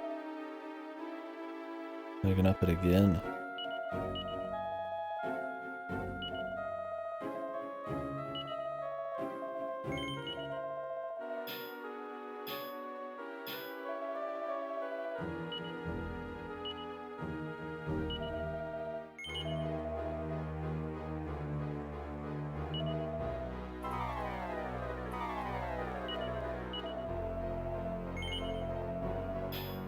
I could probably win the last fashion composition now if I wanted.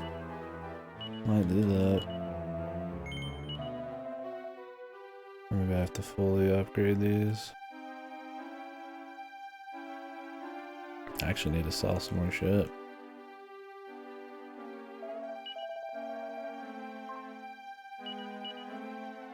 What's my attack power now? 279.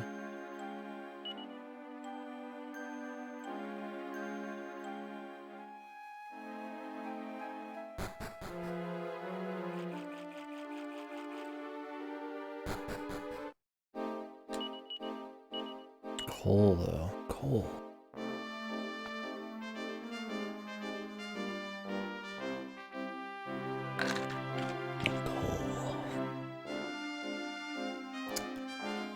It's a very familiar name. I want to say Dollington was coal. Maybe we'll go there first. Let me sell some more shit though. I need like 3,000 more. I think it was 2.3. I think I have like what? 13,480. It cost 26k. A little less than that. Oh no, it didn't cost 26k. It cost 16.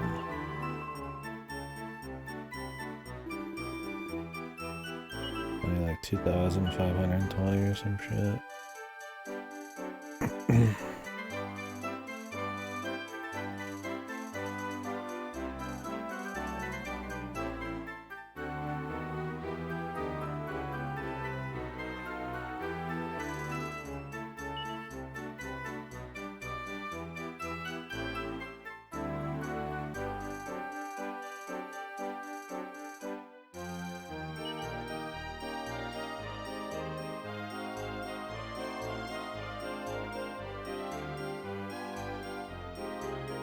I'm gonna sell the fish nuts.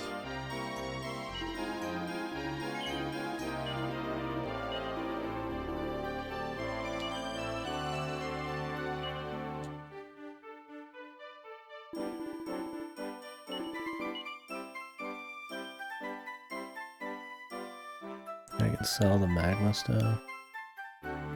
Interesting. Oh, my ear. Wait, wasn't she equipped with the magma staff before? I think that was actually better.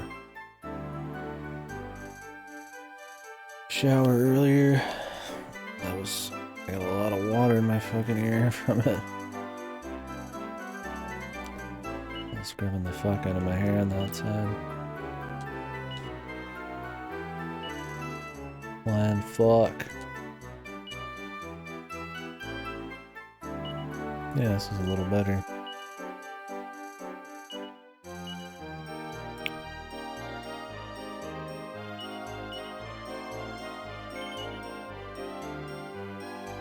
Do do do do do.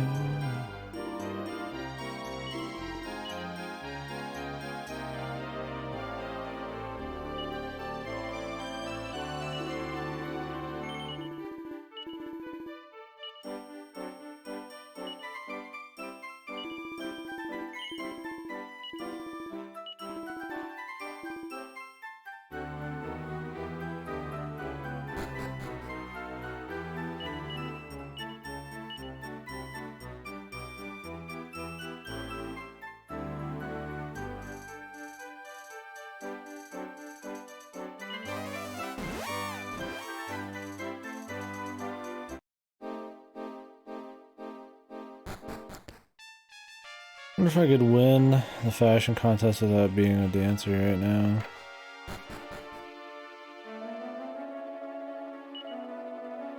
Find out in a sec.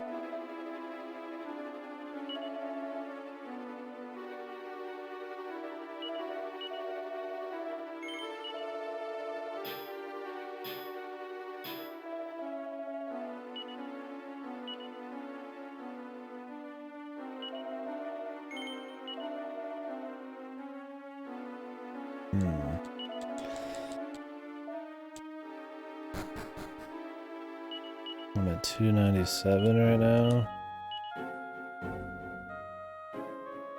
I think you get 50?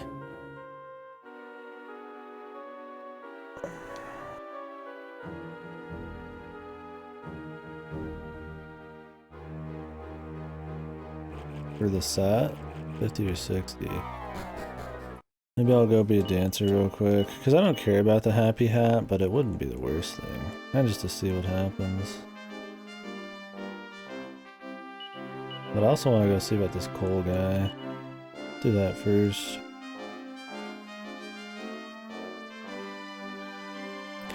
I've used all my pretty Betsies on my main character. And pretty Betsies are, they give one style each time, and I've probably gotten a good like 10 to 20. Probably more than 10, but quite a few. I should have a good advantage since I didn't split them.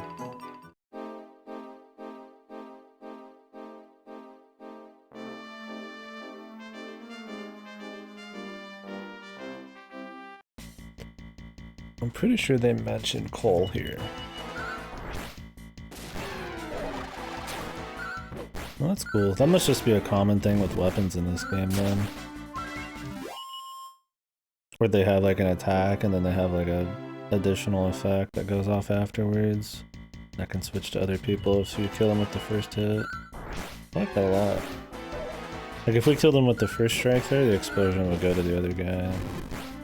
Which is nice. I wonder if the weapon works as a a D-spell in this as well.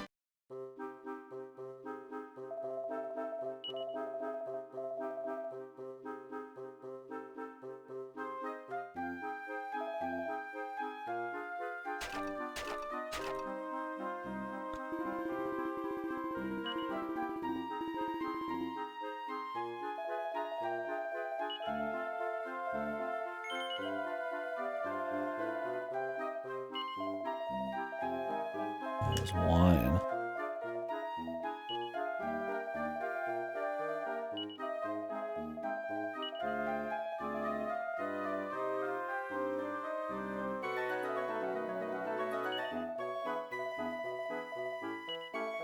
Max wine.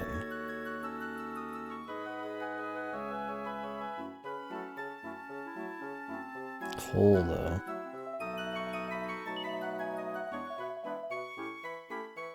Coal. I'm gonna look it up. Look up his name. I've heard the name before, but it might be a side quest. I don't remember because we've been...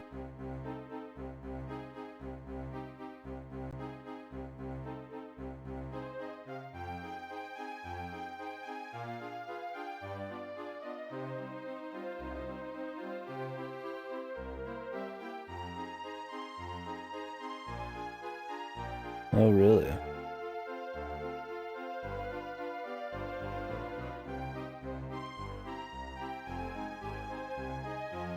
Okay, never mind then. Apparently he's just dead. If you go in one of the underworld ground shrines, like with tomfoolery that I found, he's just like a skeleton. I think if you go back, nothing even happens.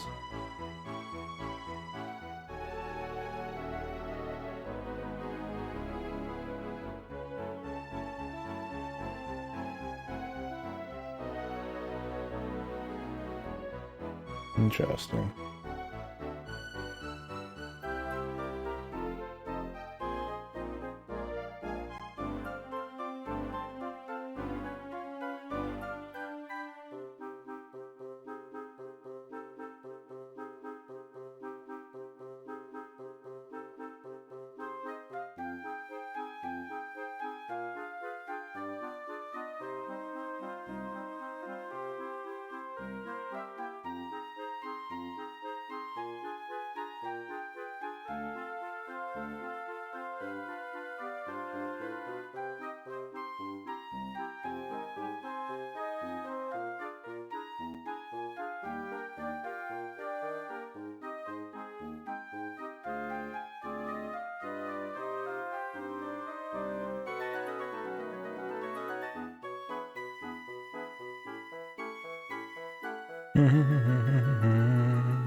Anyway, sorry. Yeah, I was just kind of looking into the little shrines and stuff. Whew. I don't know on this place then. I tried coming here in the other world and that didn't matter. But anyways, I know where we need to go. Now, I don't know the order that I have to do these in. So what's going to happen is there's 4 medallions on the ground, and if I inspect my gear, they each have a different medallion, but I don't know which one's supposed to be northeast, southwest, and all that shit. Maybe it's like where you found him. I could just trial and error it. There's only gonna be 4 combos. So, whatever. I mean,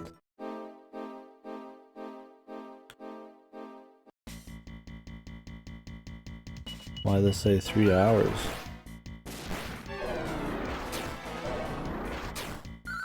I've been on for, yeah, like 4 hours. Don't know. Is that just on Discord? Maybe they're just lagging.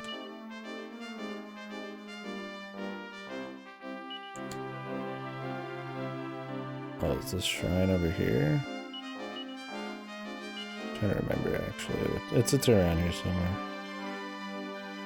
Yeah, it might just be lagging, I don't know.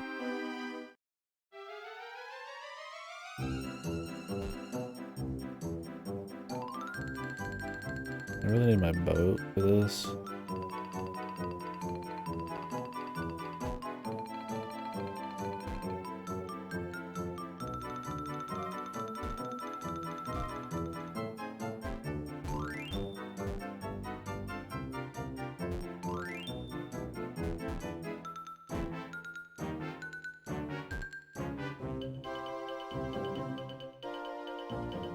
Weird.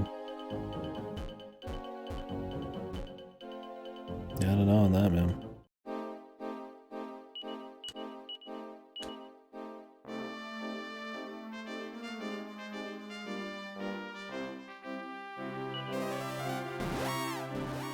You're gonna have to trust your live notifications on Twitch or check that. Sadly, the bot's not always perfect. Wish it was better. But it gets the job done, I guess, man.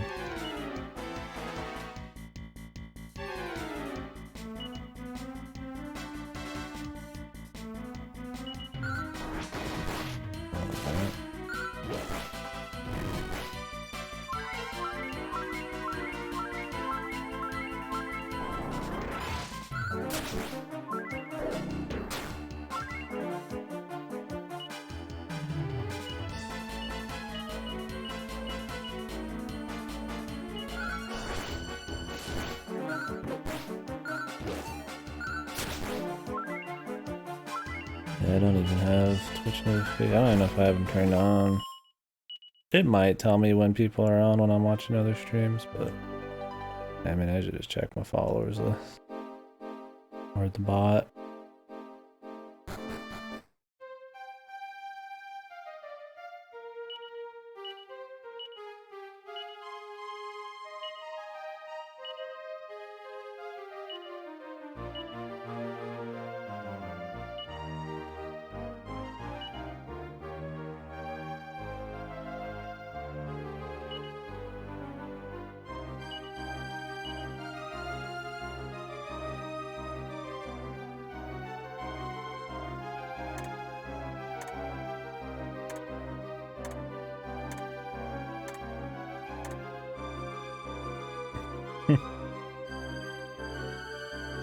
Sounds like a fun manga.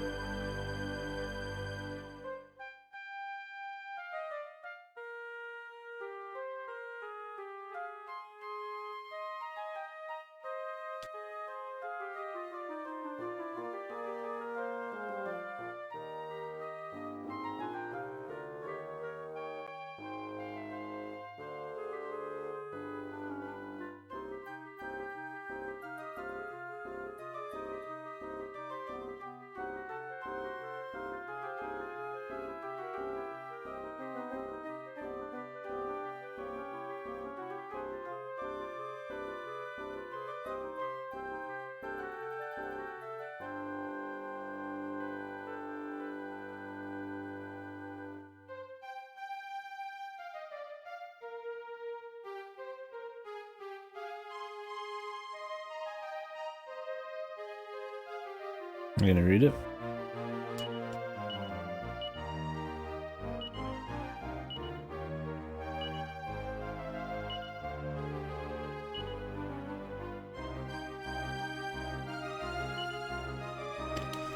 No.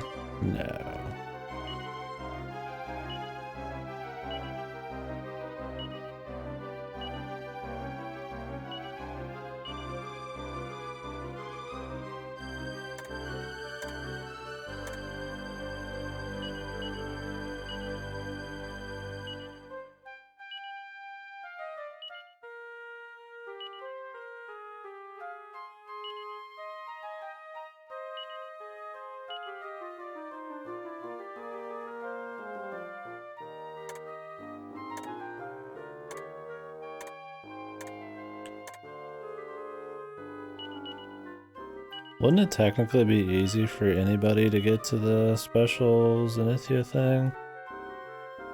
All you have to do is find the right combination here. Give yourself like a few days, or just one day probably. And you could go through every combination. It'd be a lot easier than probably running around the world and finding like every single piece of this legendary gear, and a lot less risky. If there's a magical check on the gear, then why even put in the symbols?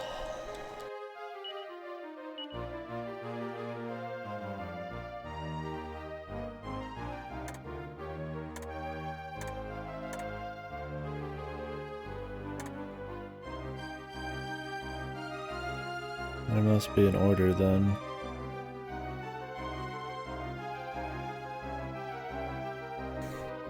I don't know what.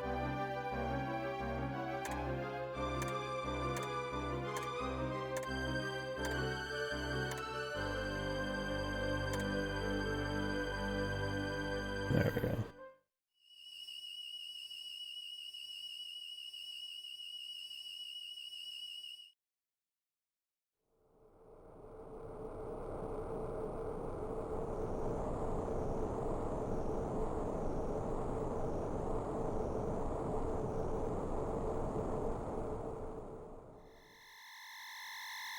Ah, aliens.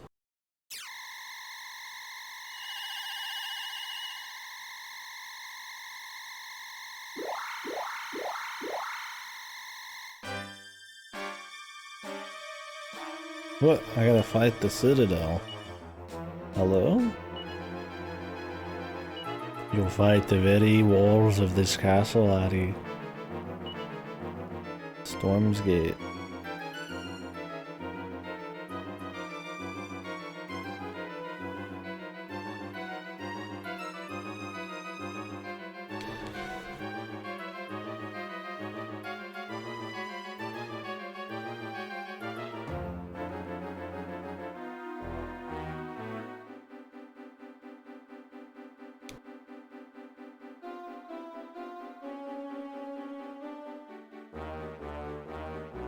Ugh. This is Kino, yeah. Welcome to Kino.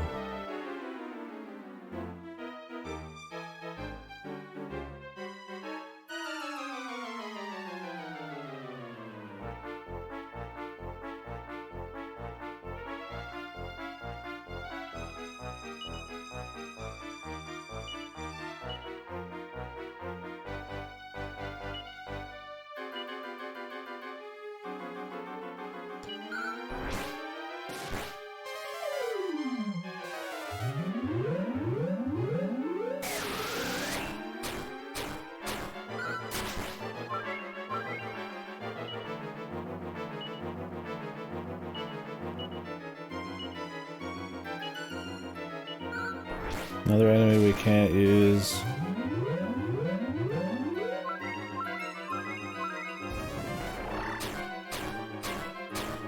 Jesus.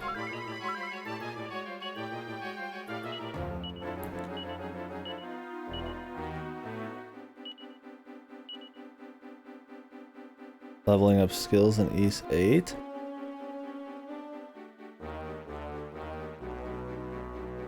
If it's like Salsetta, just up their damage. But it doesn't take long to max them out. I'm pretty sure it's just damage. But there's only like 3 levels or something.